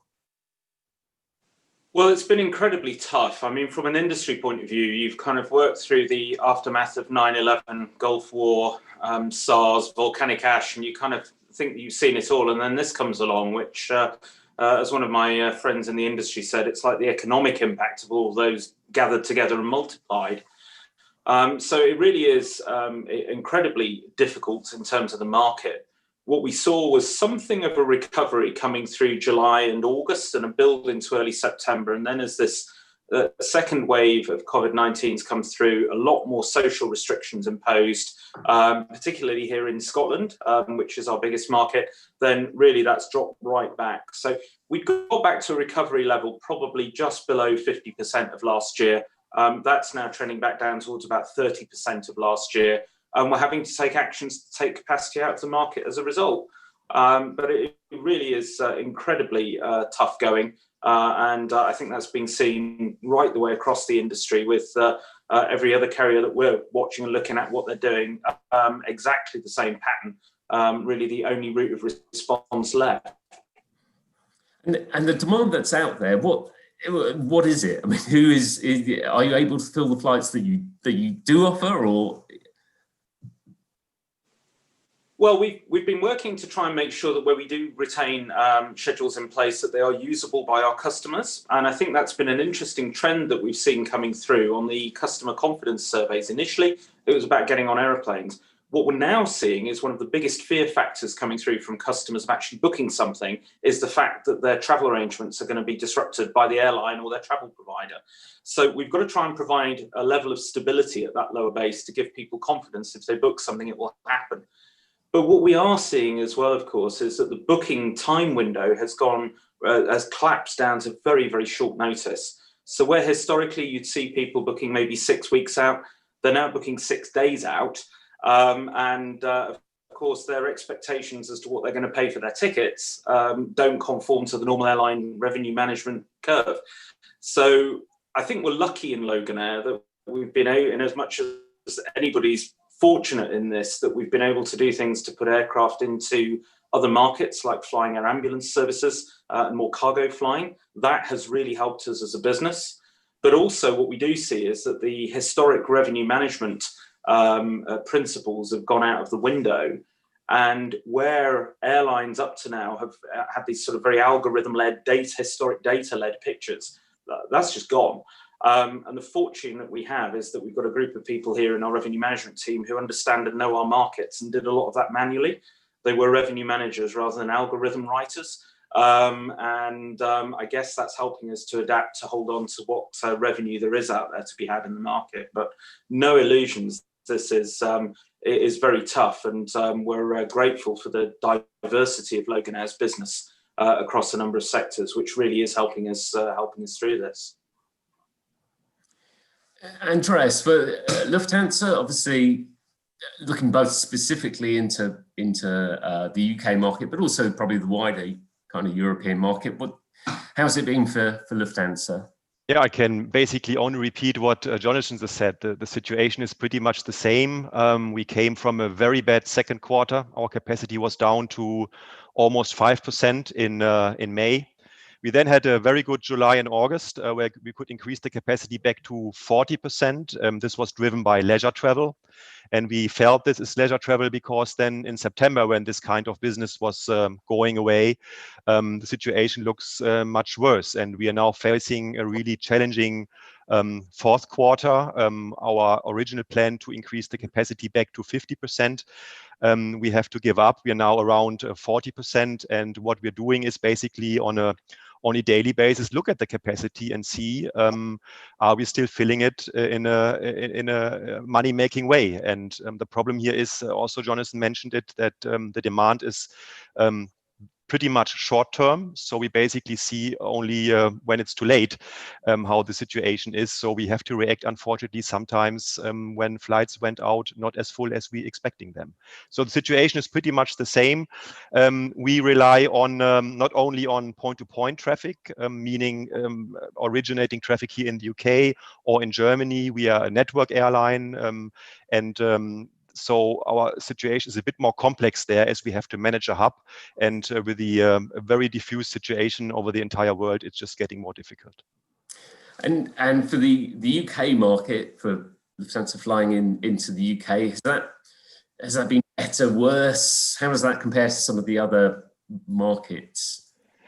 That's changing. It all depends then on the situation in the UK in terms of quarantines and the travel corridors. It depends on the situation in Germany regarding the testing regime. There were also some changes there. So it is, I think, in line as in any other market in the world. We see good demand. The UK is quite resilient in comparison to other markets, but of course the impact here is as well quite strong.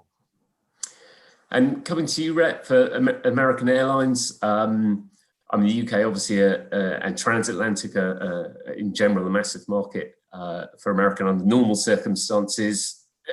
How much have you been able to continue to operate? Thank you, Graham.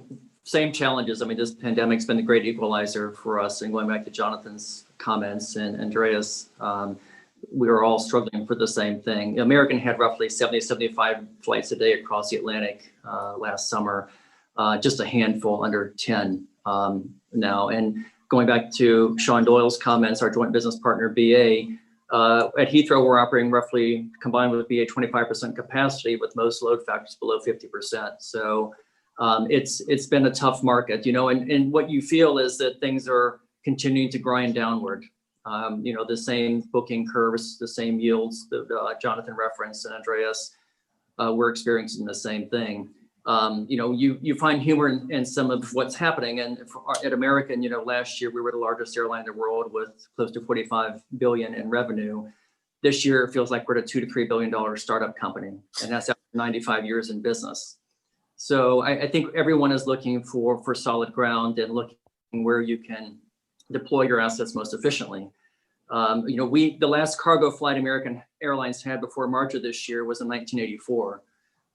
At this point, we're over 3,000 cargo-only flights this year, and we're breaking records. And it's not just valuable revenue for our company, but it really is a lifeline for so many businesses connected to our industry. We broke a record out of London Heathrow here recently with the 777-300, loaded with over 125,000 pounds of Scottish salmon, fresh produce, and Royal Mail. And throughout the pandemic, at many points, we were the only US airline providing any service across the Atlantic with 2 daily flights to Dallas and Miami. If you look at who was traveling on those flights and what was traveling on those flights, so they're really lifelines to keep the economies going. And that's what we're really falling back on. If we think about American being a US-based carrier, we with BA had roughly 70 flights a day between London and the US. And you think about the 2 largest trading partners, each of us supports over 1 million jobs in each other's economies, hundreds of billions of dollars worth of investment, trades in goods and services. To some extent, that is sitting idle these days until we really get to the point of the imperative of what we heard about earlier today is creating a testing regime that puts people back on our planes in a safe and hygienic way through public health corridors. That's our principal focus. And so, as we look to recreate ourselves, it's really, as been referenced earlier, we would love to get to 2050. The next couple of years are going to be the most challenging point of that. And again, you have industries, Lufthansa, British Airways, American, all of us are getting close to 100 years in business, if not over that benchmark. This is really going to test our mettle. And it really means the industry has to come together and really focus on testing, because that's the most immediate way forward to create some life in our business. Fortunately, we're hearing for some of our customers, they are ready to go if we can open up some public health corridors for them to do so. And again, the comments in the conference today have really been encouraging, but we really need to see these regimes put in place and as quickly as possible. Yeah, absolutely. And David, from your side, what are you seeing airlines? Because Jonathan mentioned the issue around revenue management and how you make the most of the flights that you've got or what operations have you got. What kind of things have you seen airlines doing out there? Well, I think, thanks, Graham. And to echo on Jonathan's and Andreas's, everyone's comments, that we are seeing revenue management historical data pretty much becoming useless suddenly. And so what you're seeing in the teams we are working with is more of a pricing strategy than an RM strategy.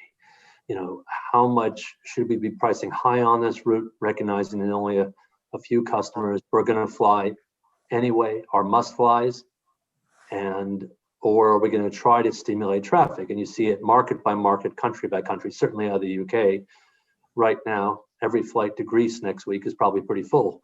Every flight pretty much everywhere else is not looking so good. And that could change next Thursday night or the Thursday night after that, depending on what the government announces. So we're really seeing very targeted pricing strategies, and the people are doing it well. Like Jonathan said, he's got some experienced people. Some airlines have some really experienced people. They're making a difference. This is where people's reliance on machines isn't going to match their personal experience and intellect. I think also what we're starting to see is people realizing that no matter what crises they keep facing week after week after week, they're starting to think about, they have not the long term, because the long term is still a very long way away, but they have to think about the medium term. And we see this at all levels. We're seeing people thinking about their engine requirements and how they're trying to manage engine overhauls in the year or two ahead to minimize cash. They're looking at what slots they have to protect next summer. So we're starting to see people move out of some management teams move out of the immediate crisis situation and move into we've got a crisis, but we've got 6 months to go. We've got a bigger crisis. And that presumably is the big challenge for airlines operating today, trying to think of how you balance the near term and the medium term. Jonathan, you're sort of on a day-to-day basis, working through this crisis. How are you able to spend time thinking 3 months ahead, 6 months ahead? Well, we have to, and we've put a plan together for summer 2021, and there are a number of reasons we did that. First of all, how many aircraft, how many crews, what level of resource do we think we need within the airline? Secondly, quite a few customers, the one thing we have seen, quite a few customers put bookings on hold during the pandemic. So we were still flying, we continued to fly throughout, so the flights weren't cancelled, but customers didn't want to travel. So we allowed them to put those bookings on hold, and those people are making travel plans for next year. and they can't do that unless we've got a schedule in place. So we've got a kind of aiming point within the Loganair operation for summer 2021. We thought it was essential to give everybody that, whether it be our business partners and indeed, of course, our own people, where we are having to make a number of redundancies, and it's just heartbreaking to do that. But yeah, we have to have a plan, and so we spent some time around three months ago actually putting that plan together. But I think what's been a constant throughout that has been the shifting sands of government. And, you know, I think it's great to have an aspiration around carbon neutral by 2050, but I think there is a serious risk of this government achieving a carbon neutral aviation industry by 2021, because it won't be here unless there is some form of support coming forwards. We've seen measures put in place to support the housing industry with stamp duty cuts, the hospitality industry through value-added tax reductions, and through the Eat Out to Help Out scheme for restaurants. We were promised a package at the very beginning of this for the aviation industry, and that still isn't with us today. There is a limited amount of time that this government has got left, and that's measured in days rather than months now, to actually make a difference, looking at the cuts that are going on. And I'm talking about the industry as a whole here. I mean, I think the one thing that really surprises me is that we haven't seen any real business failures yet. And within that, I talk about not just airlines, but also airports and ground handling agents within the wider supply chain. It's incredibly tough out there. And albeit we've got a plan, we now need some government support for the sector to make sure that that plan actually becomes a reality. And to date, that's been far too slow and far too faltering in terms of the government's response to that. So we really do need that to change. And it's interesting you mentioned the whole supply chain and the challenge for the industry as a whole. I mean, how have you seen? How have you been able to work with partners in that supply chain? Has there been a change in the relationship? Are you all sort of in it together, all struggling, or have there been changes in that area? Yeah, there have, and by and large, I think the level of comradeship, I guess, between airports, airlines, you know, we are all in this together. And we've been reacting to some shifts in the market as well. So one other thing that we've seen as a primarily domestic carrier is a real movement in the market, so that where at about the 4-hour mark, people used to consider flying as a credible option. Now, very much for those kind of journeys, people are taking their car. Not even so much the rail, they're driving much longer distances than they did before. That's impacted some of our markets. So, for example, we've stopped our services from Glasgow and Edinburgh to East Midlands, which are kind of now in about the 6-7 hour drive time range, which is firmly what people are doing as opposed to flying. And we've had to have conversations with our airports around that. But I think, you know, normally when you're having a conversation with an airport, say, by the way, that service that's there is gone and it isn't coming back. It's an incredibly difficult conversation, but there's a level of understanding from the airports and a level of pragmatism of saying, right, let's focus on keeping what we've got going. And okay, we can cry later about what's gone and what we can do to try and rebuild it if that trend of people driving reverses itself in time. I don't know if it will, or whether this is just what we're going to have to live with from now on in. But a level of good, solid pragmatism from the vast majority of our suppliers, whether that be the guys who load the caramel wafer biscuits onto our airplanes, or the airports, or fueling. Everybody's taken a pretty sensible approach to it, which is heartening. And Andreas, is it a similar story that you found at Lufthansa in terms of how you've been working with the supply chain during this problem? Yeah, absolutely. I mean, we have a strong focus at the moment at cash management. We have to make sure that we are able to pay our bills in the future. So short-term work is something we look at the moment. The job retention scheme was something we're taking advantage of here in the UK. We'll continue to use the job support scheme as well. Of course, we also look into the future. And at the moment, we are in the middle of a reorganization. We reorganize our company in a way to make sure that we match the need of the customers in the future. And part of that is, according to your question, of course, to make sure that we work with the entire supply chain, with the agencies, with the travel agencies, but also with the airports. And especially in our hubs in Germany, we established, I think, quite an advanced testing regime where people can get a corona test done. It was very successful. Unfortunately, then the government decided now for October to go a little bit away from that. You have to go in quarantine if you go to Germany, if you come from a risk country, and then you can do the test only after 5 days. This was a little bit of a backdraft. But yeah, I mean, the key to overcome the virus, we will not be able to fight the virus. I guess there we have to be patient and wait until a vaccine is there. But what we can do, we can at least manage the virus, and this can only be done in an industry approach. And airports are a very important partner in that sense. And Andreas, as well, I mean, we've talked a bit about the evolution in booking trends, and I think Jonathan was talking about that window having been, from 6 weeks to 6 days.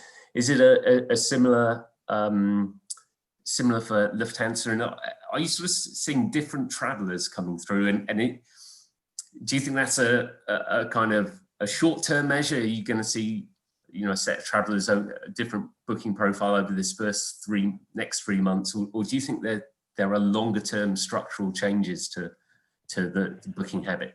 Well, first of all, I can only second what Jonathan said. The bookings come in pretty much on short term. And if you think about it, I mean, if I was to book a flight at the moment, I rather wait because I know the capacity is most probably going to be there. There is not so much demand at the moment. And I do not really know how is the situation in my in my destination country. Will I still be allowed to go there? Under what circumstances am I allowed to go there? And can I come back into the UK?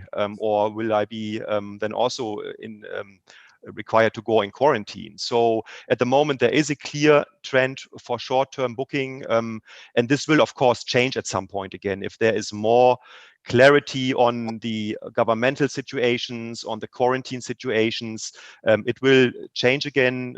If customers have trust again that they can travel without any problems when they come back or when they arrive at the destination, this will definitely change again. However, we can definitely say that the booking behavior of customers will change on the long term, depending on the segment. Yes. And Rhett, the same question to you, really. Obviously, we're looking at transatlantic traffic, particularly into the UK or into Europe as a whole. What kind of is there any kind of pattern there? Is there any traffic there? There's very little, Graham, given the restrictions in place, and we're roughly 86% domestic airline, U.S. domestic, 15% international, and using our domestic base, what we see there is, daily throughput through TSA security checkpoints across the country, and we're seeing somewhere between 900,000 and 1 million.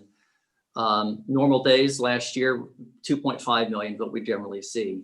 So of those 900,000+ going through TSA checkpoints every day, roughly 1/3 of those customers are flying on American Airlines. So from a domestic base, we are seeing load factors in sometimes 60-65% average. But that's down capacity by 50%.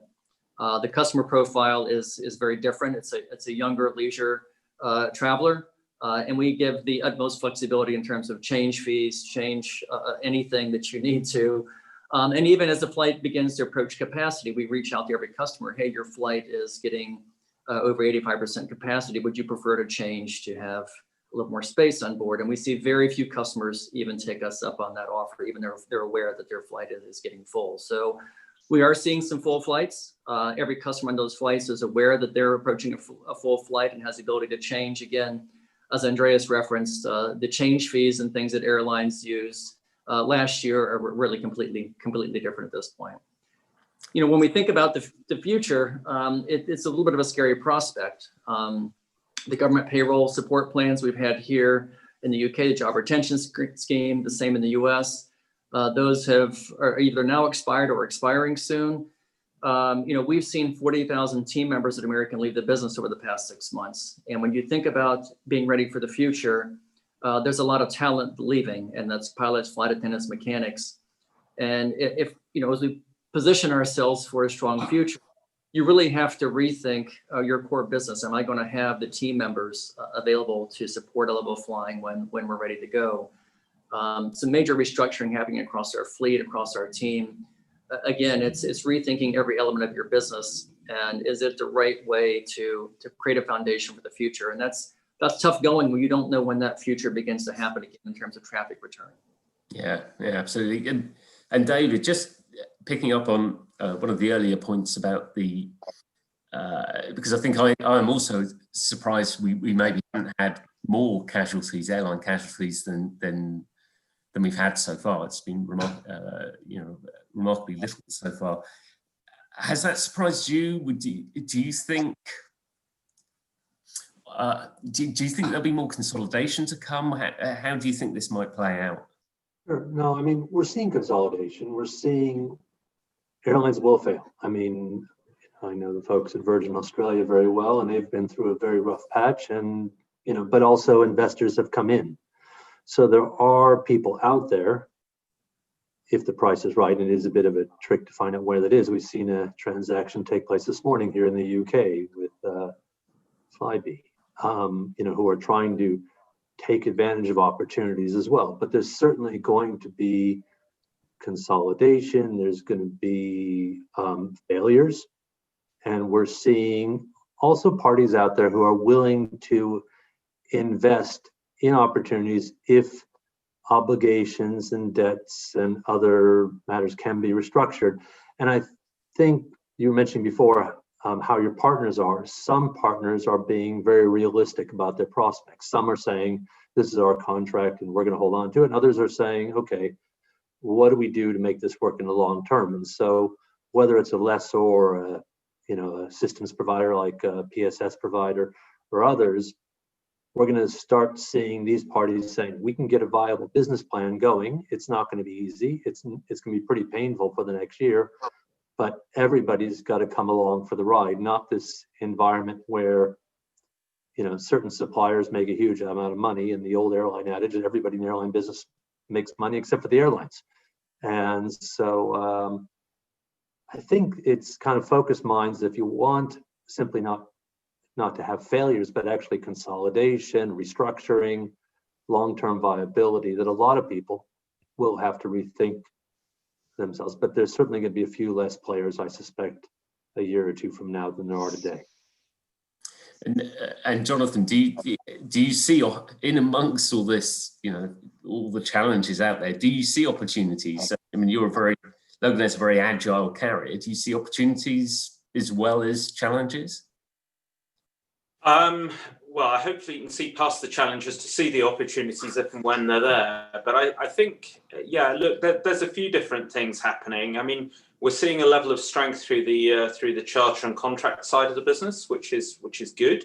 That has helped us to redeploy some capacity, and we've pretty much got 2 aircraft working full time on kind of corporate shuttle stuff, which wasn't there at that level, and with the diversity of customers before. So that's a help. I think also there will be a right sizing of aircraft for markets, and it's probably not a bad place to be in a downturn to be the carrier with the smallest average fleet size in terms of seats per aeroplane, because there will be markets that will just be too big for the A320s and even a subset below that may actually be dropped by other carriers that may present an opportunity for us. We haven't seen that yet, but I think as that difficulty between providing the right level of frequency that you need to serve a market well, but not overdosing on capacity by having to do that with big aeroplanes, becomes more acute for some carriers, we may well see some fallout in the networks. So I think we've tried to set a baseline from which we can grow back. It's leading to some incredibly difficult discussions with our team. Of course it is.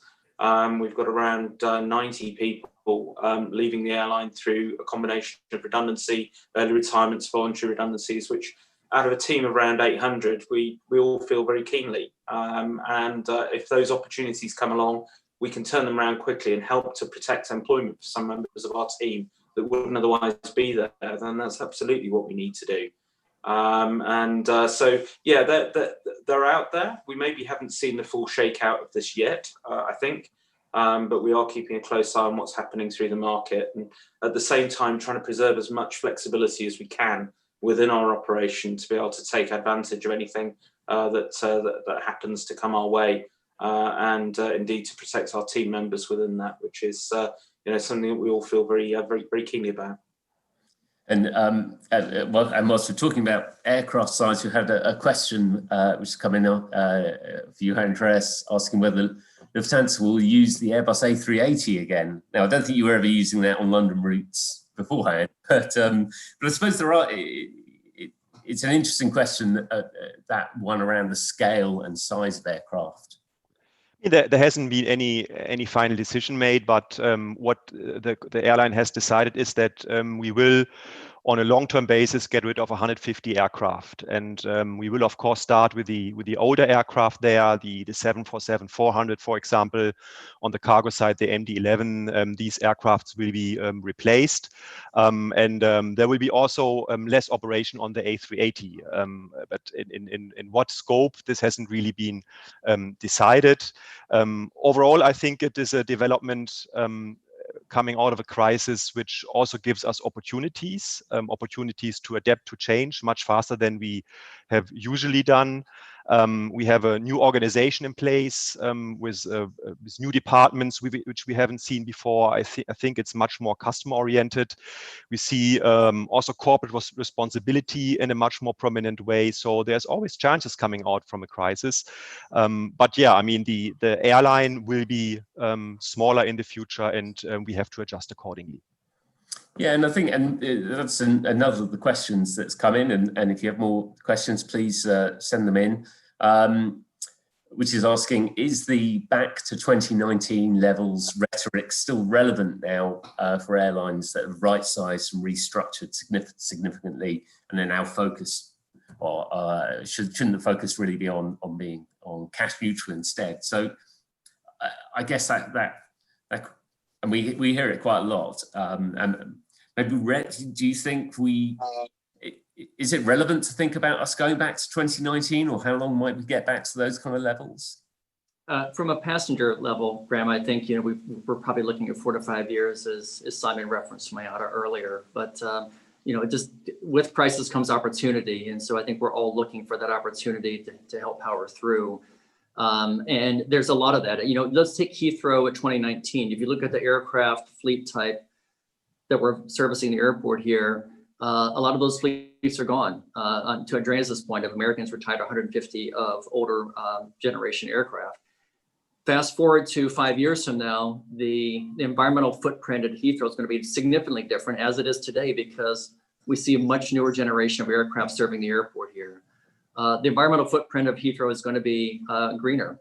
And there's a lot of opportunity with all of this, not just with our aircraft in the air, but if you think about the hundreds of millions of liters of fuel that are burned at this airport, a lot of that's burned by aircraft sitting on the ground burning their auxiliary power unit. There are real opportunities to think differently about how we, as my boss in Chicago says, find another quarter in every dollar. Shutting those units down for an airport the size of Heathrow, those are practices that we can embed now with a smaller operation to really make certain when we come out of this, we come out of it more efficient, we come out of it greener with a newer fleet type. And for American, we coming into this, we had the youngest fleet of the major 3 U.S. airlines. We've continued through existing obligations to take delivery of latest version Boeing and Airbus aircraft. That is going to create a better travel experience and a greener travel experience across the board. As we focus on the crisis at hand, and it's really what it is, we're also looking for bright spots. And, some of the things we go back to at American to think about that is performance. The customers that are traveling with us still care about operational performance, and embedding that in is part of what we do every day is key. And I'll tell you, any airline out there is going to find challenges even running a basic operation, because so much has changed at the airport with the evolution of what's happening with our business partners, airport protocols. But thankfully, we've been able to maintain high operational standards, safety. American Airlines has moved terminals twice at Heathrow in the past 6 months, without a single OJI, on-the-job injury, being reported by our team. That is something to celebrate. And those sort of things are happening across our industry of airlines, are moving, changing handlers, moving about. Safety and security continue to be paramount. And also celebrating inclusion and diversity of our team. Our team at American reflects the diversity of London itself, 43 nationalities speaking 33 languages, not just here at Heathrow, but our largest reservation call center in Liverpool, with 150 employees there. Our 850 team members here in the UK are really standing strong with us and in their communities, trying to work hard to support our airline and support our industry. There's a lot of things to celebrate in our business. And this other thing we've referenced several times is partnerships. We have found new ways to partner with our airports, with our airline partners, both joint business partners and competitors, and our ground handlers and our customers. Those partnerships are going to bring us out of this stronger. But the major point is it's imperative that we can do that sooner rather than later. Those partnerships are going to help, that they're not going to work in among themselves. We need a testing regime here that really brings customers back into our seats, back into our business, to really help recreate our own finances, but also to recreate the economies in the airports that we serve. If you look at the largest economic engines in most cities, it's the airport. And those engines need to be restarted.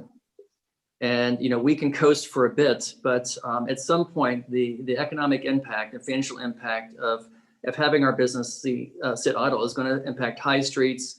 It's going to impact a number of things around the country and all countries if we don't act quickly to put testing regimes in place. So I think that note has been registered loud and clear by a number of folks before me today, but really now's the time these things need to take hold. 6 months from now will be too late to really try to hope to restart our business in a meaningful way. The structural changes are happening now, and to keep our business preserved for the future, to help those who want to travel, those businesses want to get back and do business again, to help create those economies, we need to work together to see action. And sort of obvious, we've spoken about the starting point and testing. An obvious place would be, maybe to begin on London, New York as at least as a test standard. Are you surprised? Do you think that might happen at some point soon? It needs to. If you look at going back to the trade stats between our two countries, and we have corporate customers, as do many airlines in both ends, ready to go. And look, we have partners. Last week, we started a testing regime in Dallas to restart business to Costa Rica, Jamaica, the state of Hawaii, the 21 CARICOM countries. Many of those countries, island countries, depend on tourism, trade and investment that our flights bring as their lifeline. A smaller scale than the UK, but no less vital to their economy than here. We see governments willing to partner with us on putting in place public health corridors that allow us to restart business between those countries, and in a safe way that allows people to know they have the security of travel, in addition to all the things that our airport partners and we as an airline are doing to create that safe travel journey. And David, we talked again that earlier question about looking back at 2019 levels almost as a desired outcome, I suppose. But I mean, do you think that could maybe be a misleading direction, or it's the wrong way to view things? Definitely, yeah. No, I think, look, we've done some financial modeling for a lot of our customers, and when do they expect the numbers to return? And we can build on different predictions, and my crystal ball is better than your crystal ball, and it's 2024 or 2025 or whatever. But fundamentally, if you believe that let's say that number comes back in 2025, and we may be off by a year or two in another direction, you can't assume that the profile of the customers and the mix of customers, the mix of long haul, short haul, the mix of what drives them, the booking curves will return. So although you may hit the 2019 in total passenger numbers at some point, you probably will. I mean, we for all of our sakes, we hope we do. to believe that it will just be we can cookie cutter back in 2019 at that stage and act like this never happened, that's not reality. And so people need to think in that way. But I think it was a good point about environmental issues that Rhett was making, is that this is an opportunity, not just in terms of your fleet, it's an opportunity for all the people in Brussels who have been talking about single European skies, as long as I've been in the industry, but they haven't done anything about it. It's an opportunity to look at electrifying ground handling and improving ground handling operations at airports all around. So we have a very difficult few years ahead, but if we believe our goal is simply to get back to where we were last year by 2025, then it's a little bit naive and a little bit head in the sand that everything's just going to be like it was, and it's all going to be a bad nightmare that we went through, and that's the end of it. And I think we need to think beyond that. And that's true for governments, that's true for airlines and all partners of the industry. And Jonathan, one of the questions that's come in, and we've got plenty of new and additional challenges, but this is an old favourite really. It's APD, and the question, but it's with the fresh context really. So the question is, what would removal of APD mean for an airline like Logan Air, and do you see any hope of this happening? Well, it's certainly something that the industry's been pushing for a very long time. And I think the most tangible element of that is around the removal of the double APD on domestic flights, where, of course, you end up getting taxed twice.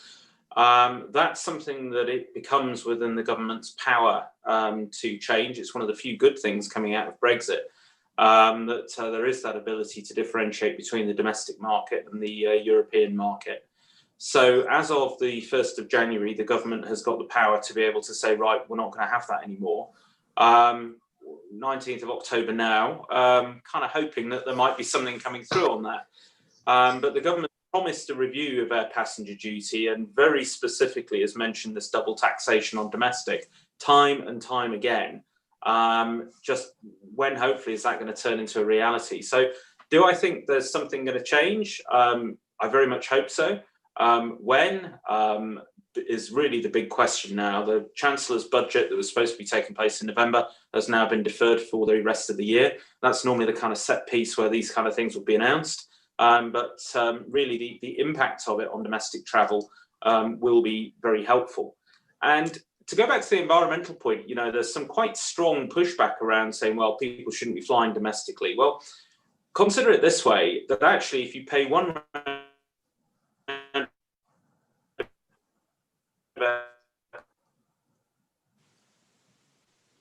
think we might just have lost you. Oh. Paris, which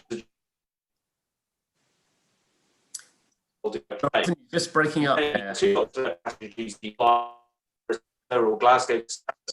Where does this go? Where's the logic? Yeah, sorry, Jonathan, we just lost you for a little bit there. That you're breaking up, but I think we could get the get the point there. As you say, APD, the additional cost on a domestic flight is quite significant, and I guess it's not even just for domestic operators. I mean, even as a transatlantic player, it would still be a challenge, APD levels. That's correct, and I'm just going back to Dale Keller's comments earlier. If you take the APD, if you talked about asking customers to pay for testing, and then the price point, the yields to entice customers back into our planes, and then the additional costs we've incurred to make flying as safe as possible. Every little bit is additive, and I think the airlines are probably the most regulated, unregulated business there is. And as we think about trying to be competitive in that very strict environment with fixed high operating costs, we're trying to find the best possible way to be flexible and adaptive. And we're trying to rethink that within a very short time period with lots of restrictions around us, trying to keep our teams together, trying to keep business contracts in place. It's beyond challenging. And that's why, when we go back to partnerships, those things are so important. But we also need to act in a very quick and nimble fashion. Waiting months to take action is not going to work here. We have to really be adaptive, and that's through governments, business partners, airlines. Old ways of getting things done aren't going to work if this business is going to stay intact. And again, it needs to stay intact when economies realize, and we're getting to that point, that it's time to restart. We need to be there to support that. And as again, the economic drivers, there's so many economies around the world. If the airlines aren't there, these economies are going to falter. And it's not just airlines, they're going to be seeing changes in their business. It's going to be other industries that are going to feel the impact of that. And so many, as referenced earlier, so many businesses rely on airlines for their livelihood. Those voices often aren't heard, but they will be over time as they begin to feel the impact of not having the throughput that we need. Again, being flexible, being adaptive, and staying positive and looking for those silver linings wherever you can. A lot of sustainability is cost savings for the airlines. We want to save on fuel costs as much as anyone else does. And there's some real ways to be able to do that. It's possible within the next year to have a complete setup at Heathrow where all of the aircraft will be able to shut down their auxiliary power units. Again, that's millions of liters of fuel every year and cost savings to the airlines. You take that, you combine it with some relief on APD, you look at wherever you can to bring testing costs within line, you begin to see a lifeline for our business. But we can't wait for these things to come to us. We have to grab a hold of them and bring them in their term to make this a viable proposition for us. And Andreas, one issue we touched a bit on it earlier, but I was keen to get to. We're getting close to closing time on this panel now, but it's really about the appetite for travel from passengers and what it's like out there. And I think back to the start of the crisis, there was a lot of talk of would passengers be happy to be sat next to someone else, on a flight. Has that happened, or do you find that the passengers on that travel experience are actually quite comfortable to do it? I mean, there are really different segments we talk about here. I mean, in the leisure segment, if you look about VFR, so more the ethnic travel, marine travel, this is quite resilient. And for those people, it is much easier to make the decision than for corporate travelers who are also bound to travel restriction and budget restrictions from the corporate side. But the consumer trust, the customer trust is very important there. And from the Lufthansa Group side, I can clearly say that in the recent months, we have put lots of emphasis on that. We basically developed a totally new communication concept from something which we call the flying reporter. He's going into the different stations, into London, into Scandinavia, into African cities, and give our travelers an insight. How is the current situation at an airport? How do the ground processes look like? How is it to board an aircraft, and how is it to fly? In order to give the transparency about how is flying in COVID times. We give information about quarantine regulations at the destination and origin, which is very important for customers. They can see on our website how is situation in my destination. So it is a holistic new communication concept we put in place in order to gain the consumer trust back. In general, we always say that flying is very safe. By the way, the filtering of the air on board is done. We have a vertical airflow. It's not going to your neighbors in front or behind you or next to you. So flying is very safe, but it's very important to bring this information over to get the consumer trust. And at the end, to make sure that people want to travel. This is not only a game between airlines and governments and airports. At the end, the consumer decides if they want to travel, and the consumer needs airlines on the one hand, but we also need the consumer. That's very important that we balance that out. And Rhett, Jonathan, similar story from your side? Graham, I read a lot of our flights are, and when they approach 85% capacity, we call every customer and say, your flight's approaching capacity. Do you want to change? We generally see between a 2 and 4% uptake on that. So while customers say they may not want to be on a full flight, the reality is when given the option, they stay with their flight. But we're we are rigorous on our safety and hygiene protocols in our aircraft, and we require facial coverings. And if customers aren't comfortable with that, they don't fly with us. We really need to regain the confidence of our corporate customers who, as referenced earlier, are not flying with us. And corporate travel managers are watching airline practices because they don't want to take any risk about sending their teams out for travel, the security of having everything safe all the way through the airport and the border aircraft and to their final destination. That whole entire travel stream has to be properly sanitized and hygiene for our customers. Absolutely. And Jonathan, what's just sort of your experience been? Well, we put measures in place. We're the first UK airline to do it because we're flying right the way through lockdown. We put those measures into place in terms of our healthy flying protocols before there was any regulatory guidance out there. We had to. It's worked pretty well. I think the key issue now is not with the people who are flying. I think they're comfortable and content with what they're seeing. The issue is to get people who haven't yet set foot on an aeroplane since it started back into the habit of flying again and back to a level of comfort with flying. And that's a job that we all face as an industry. I think the only thing I can say about that is just thank heavens we're not in the cruise ship industry. Excellent. Thank you very much, Jonathan. I would like to thank all our panelists. We've already run out of time, even with our extra 5 minutes. We could have gone on for ages. It's been a really interesting insight. In particular, trying to get to the bottom of what it's like out there, and it's tough. So best of luck for you all, guys.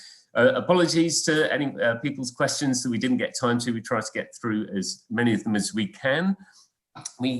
Please stay with us. We have one final session. We have our keynotes address, second keynote airline address, and it's one of the most active airlines over the past during the course of the crisis. It's Qatar Airways, and we're going to be joined by the airline's Group Chief Executive, His Excellency Mr. Akbar Al-Bakr.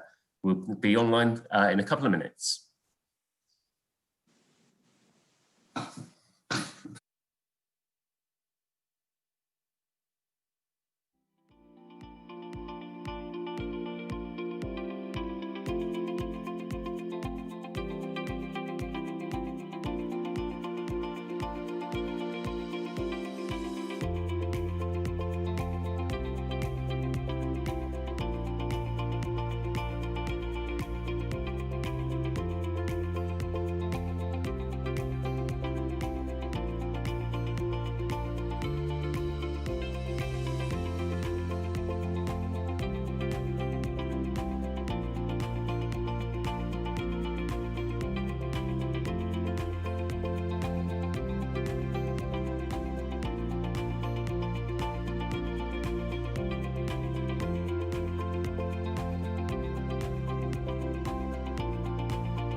Hello and welcome to our final airline keynote speaker today, and I'm absolutely delighted to be joined by, I think, probably one of the most active airlines during the course of this crisis, Qatar Airways Group.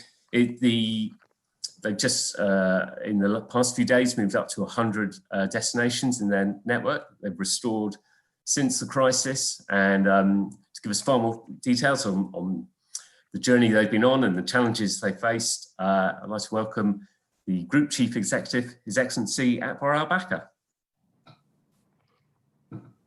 Thank you. Distinguished guests, ladies and gentlemen. I would like to begin by thanking Flight Global for their invitation to deliver the airline CEO keynote address.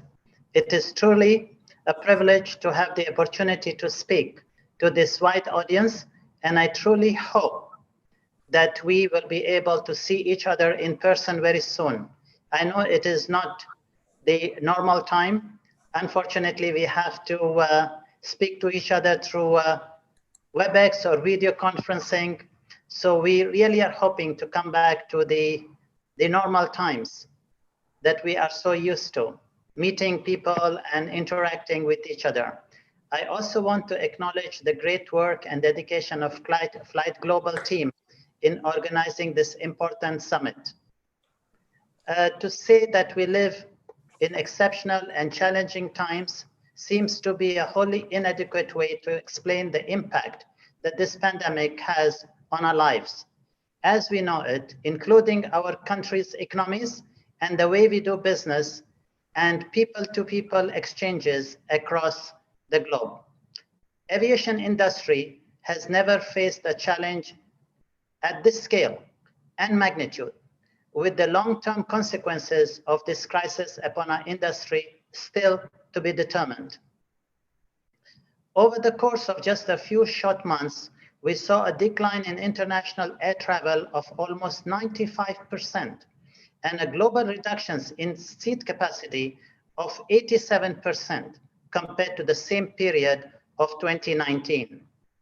While each airline has tackled the pandemic differently, today I'm proud to give you an insight on Qatar Airways' role and efforts during the course of this crisis, highlight the measures the UK market needs to implement, as well as our vision for the future of the aviation industry. While other airlines grounded their aircraft, leaving millions of passengers stranded worldwide, we continued flying, though temporarily reducing the scale of our operations, and did everything we can to work with authorities and embassies from across the world to continue to help the skies, to continue to keep the skies open and help people to return to their homes.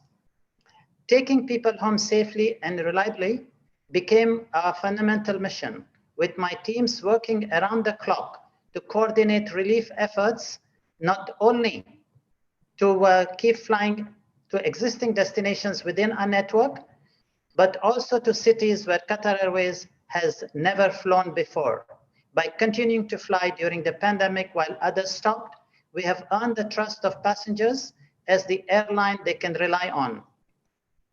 Our network has never fallen below 30 destinations or over 150 weekly flights.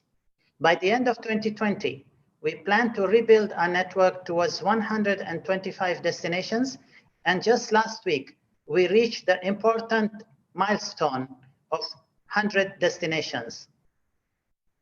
There are still millions of people who have not seen their friends and families for months, and a growing network will allow them to travel home, to take a trip, to see loved ones, supporting the critical passenger movements.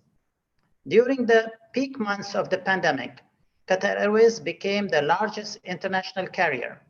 We have flown over 170 million kilometers to repatriate more than 2.3 million passengers on over 37,000 flights during the crisis.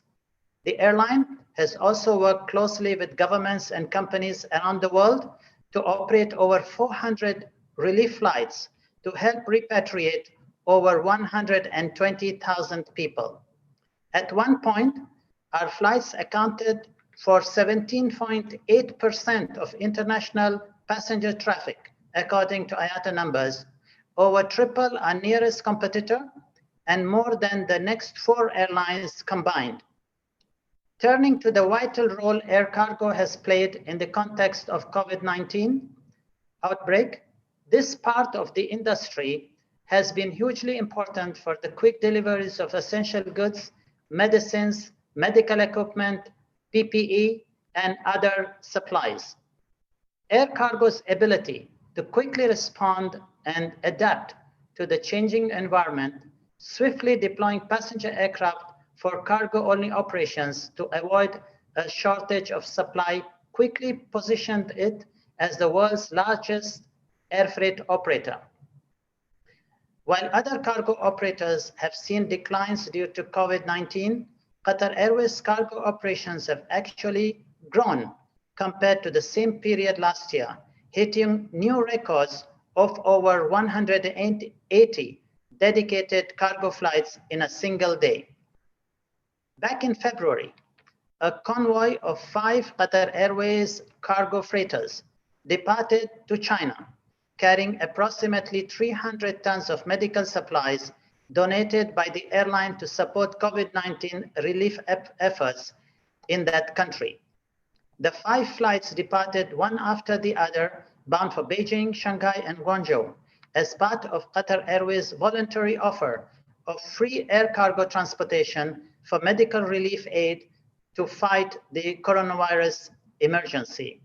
In total, the airline has transported more than 250,000 tons of essential supplies and medical aid around the world since the start of the pandemic.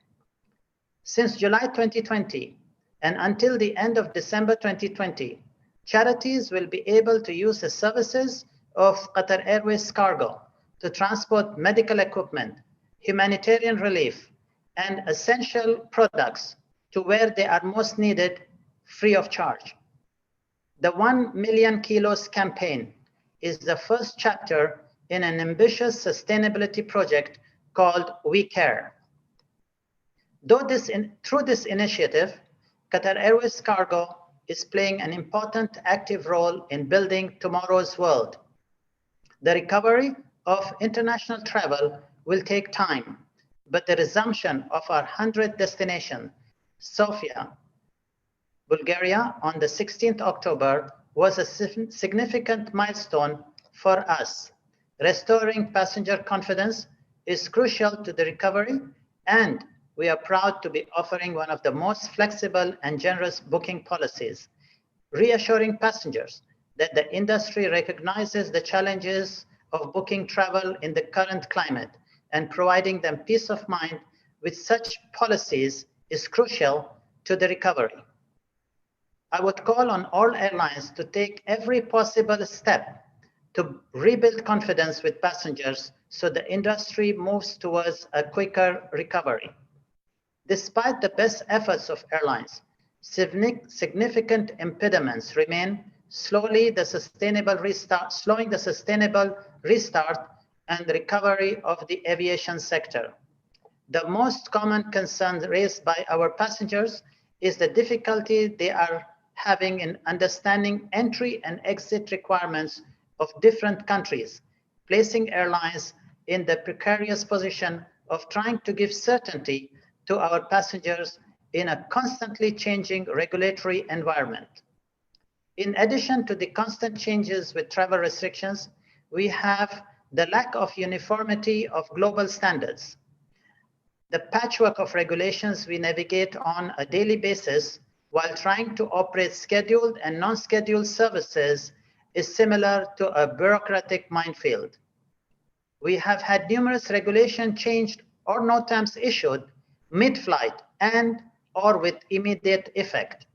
This approach resulted in passengers being stranded at various airports, forcing us to incur additional costs to find a solution to ensure passengers get to their final destinations, again putting pressure on airlines in this very difficult time.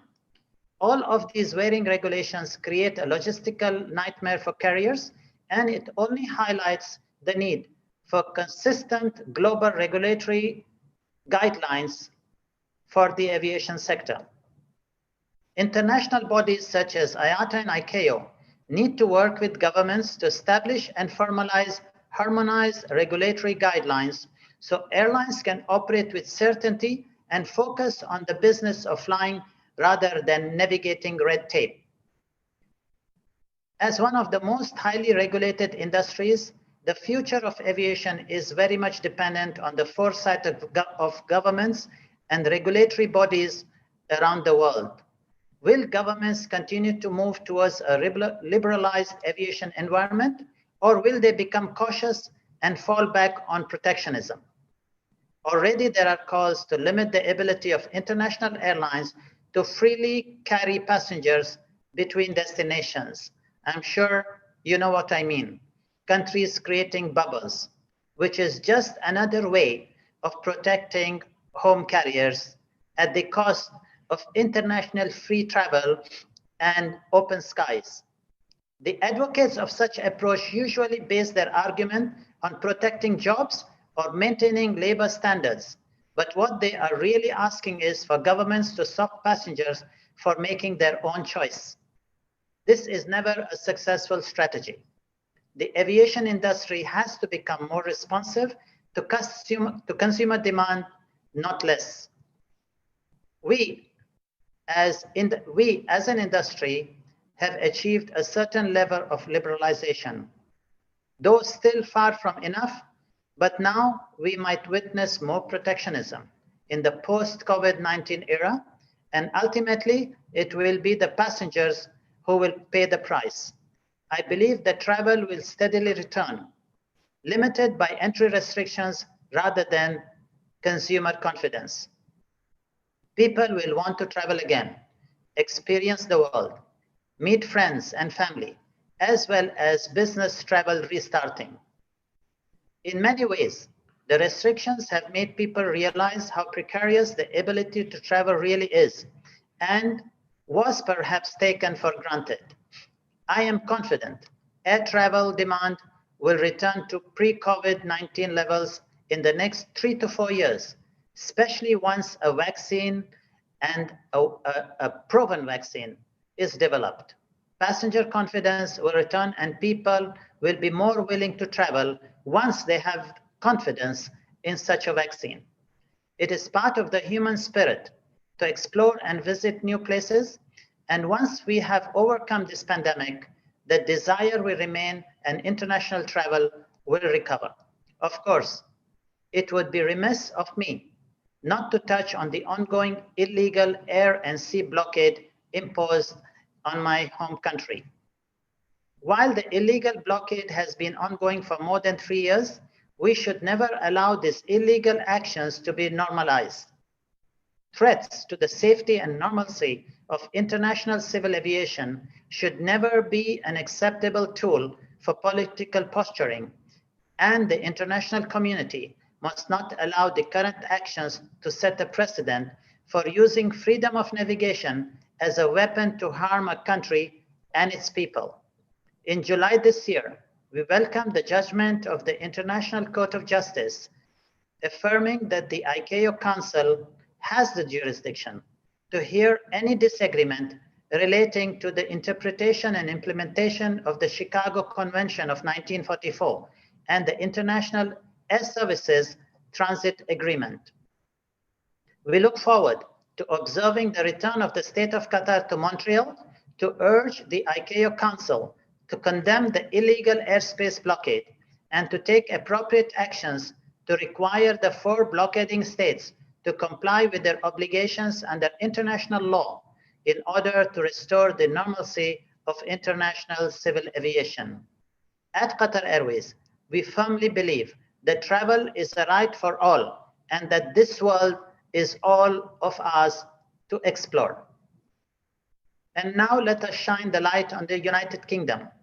For the UK to remain the 3rd best connected country in the world, and in order to support the local aviation industry, strong government support is needed. As many of you are aware, airport-based COVID-19 PCR testing is now available in more than 30 countries globally, including some of the world's busiest airports. Introducing this measure across UK airports, followed by a 5-day quarantine on arrival into the UK, offers a balance between protecting public health and increasing demand for air travel.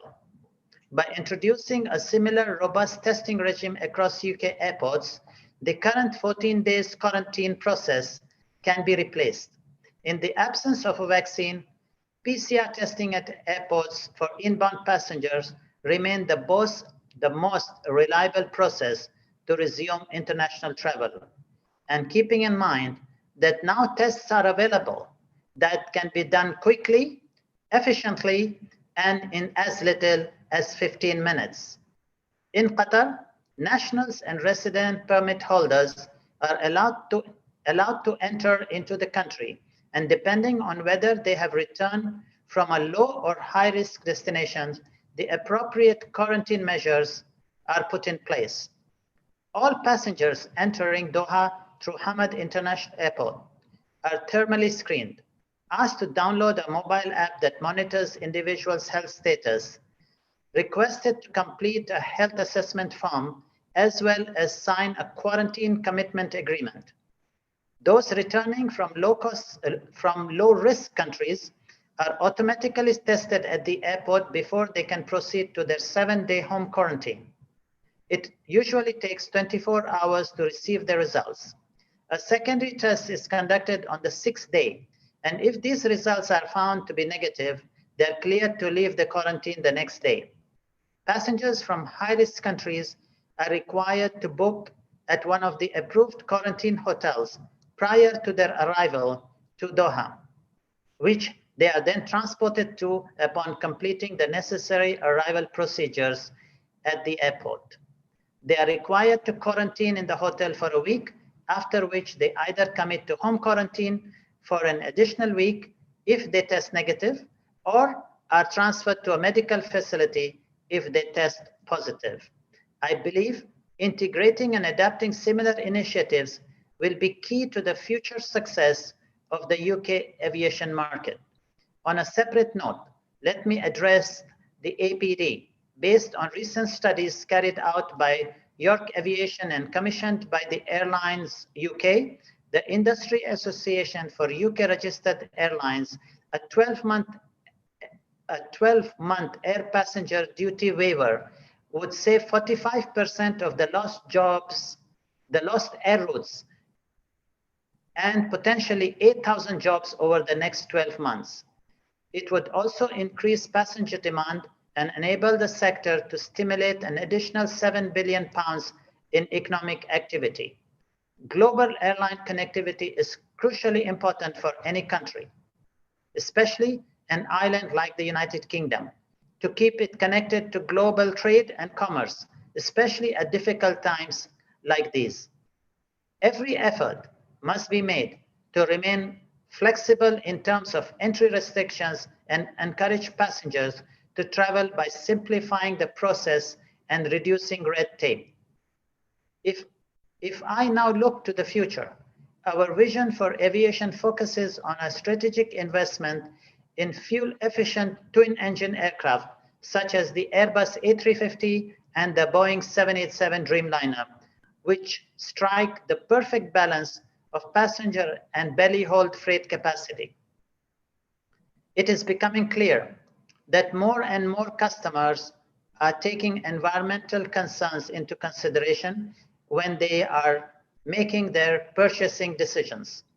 We have seen this already in the automotive industry with the shift towards electrification, and aviation needs to also move towards a more sustainable model. During this crisis, the A350 in particular has grown to become the workhorse of our fleet, operating to key strategic routes in Africa, the Americas, Asia Pacific, and Europe. Recognizing early the shift in customer sentiments towards sustainability, we have been proactive in ensuring we operate the latest, most fuel-efficient aircraft. We were the launch customer for both the Airbus A350-900 and the A350-1000. We are the largest operator of the A350 family of aircraft, with 49 aircraft in total in our fleet. It is clear the future of international aviation is twin-engine aircraft, and this crisis has shown the value of mixed fleet. Many airlines like British Airways and Qantas have already removed their 747s from service, while others, including ourselves, have grounded the Airbus A380. Unfortunately, some airlines have been forced to unsustainably operate oversized aircraft, creating excessive emissions and dumping capacity. Our mix of modern fuel-efficient aircraft has kept us sustainable and agile, able to deploy the right-sized aircraft to offer sensible capacity and optimal frequencies to passengers, so passengers can travel when they want. We recently benchmarked the Airbus A380 to the Airbus A350 on routes from Doha to London, Guangzhou, Frankfurt, Paris, Melbourne, Sydney, New York, and Toronto, and the results were astonishing. We found that on a typical one-way flight, the Airbus A350 aircraft saved a minimum of 16 tons of CO2 block hour compared to the Airbus A380. The analysis also found that the Airbus A380 emitted over 80% more carbon dioxide per block hour than the Airbus A350 on each of these routes. Sustainable fuel-efficient fleets will be key to not only surviving this current crisis, but also essential to the future success of airlines. However, an airline, you all know that we do not manufacture aircraft or build engines. While we commit and strive to be more sustainable, our ability to meet our targets is very much dependent on the aircraft and engine manufacturers and petrochemical companies.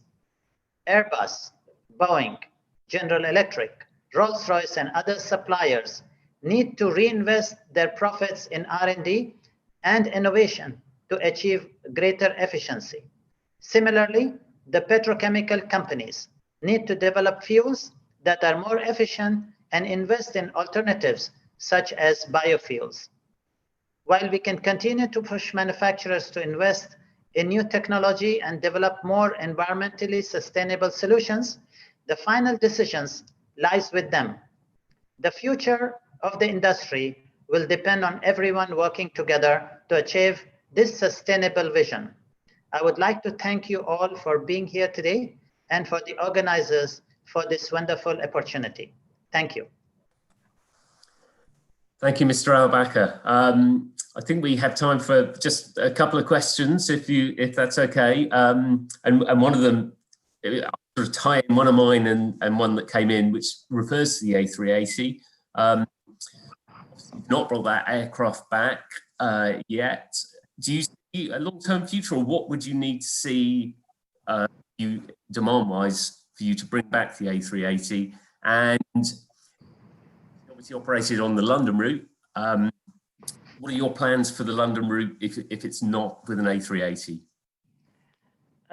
Well, I don't think that the A380 will get back into the skies in the short term. The growth rate will have to be the growth rate we achieved in 2019 for us to consider the A380.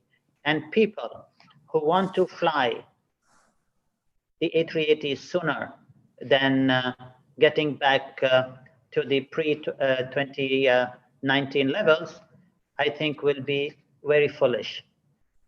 There will not be the kind of demand. And if the demand starts growing and people start deploying the A380, you'll only be able to achieve this by dumping the price. And once you dump the price, you become unsustainable. You now need to really focus on recovering the losses that the airlines have created.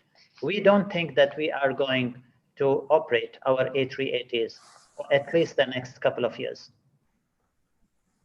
And on that London route, the question specifically is, would he consider putting first class in the A350s? No, we will not put first class in our A350s. Actually, it is not required. The product we are offering in the Q Suite is actually more superior to most of the first class of many airlines. And then it's interesting, you as you say, you're at 100 routes to the network now, and this ambition to get to 125 by the end of the year. But the question from the floor is, with this second wave of COVID evident, how is that impacting Qatar's strategy, and how optimistic are you of achieving that? You can already see that we are at 100 destinations, whilst by the middle of October, we were planning to be 125 destinations. The second wave of the COVID infection in Europe and many other airports around the world and many other countries have started to extend the airport closure, has delayed our plans to the end of December. We hope that in the next 4 weeks, with the precautions already being taken by many of the countries where the second wave is strong, that the infection rates will start coming down and people will have the confidence, and the airports and the countries will have the confidence to open up their airports, so that we will be able to again achieve the numbers we achieve. But it all depends. I don't want to put the horse in front of the cart. I don't want to put the cart in front of horse. I mean, we have to wait and see how the airports will open and allow us to start operating to those destinations. And then just lastly, obviously you're operating to various parts of the world. Are there any markets that are more encouraging than others? Are there any reasons for optimism?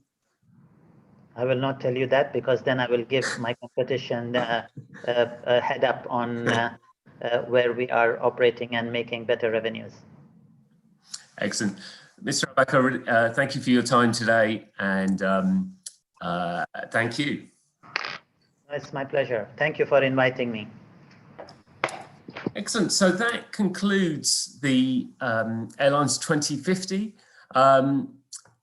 It's been a great session. I think we've had some brilliant insights, and I think we've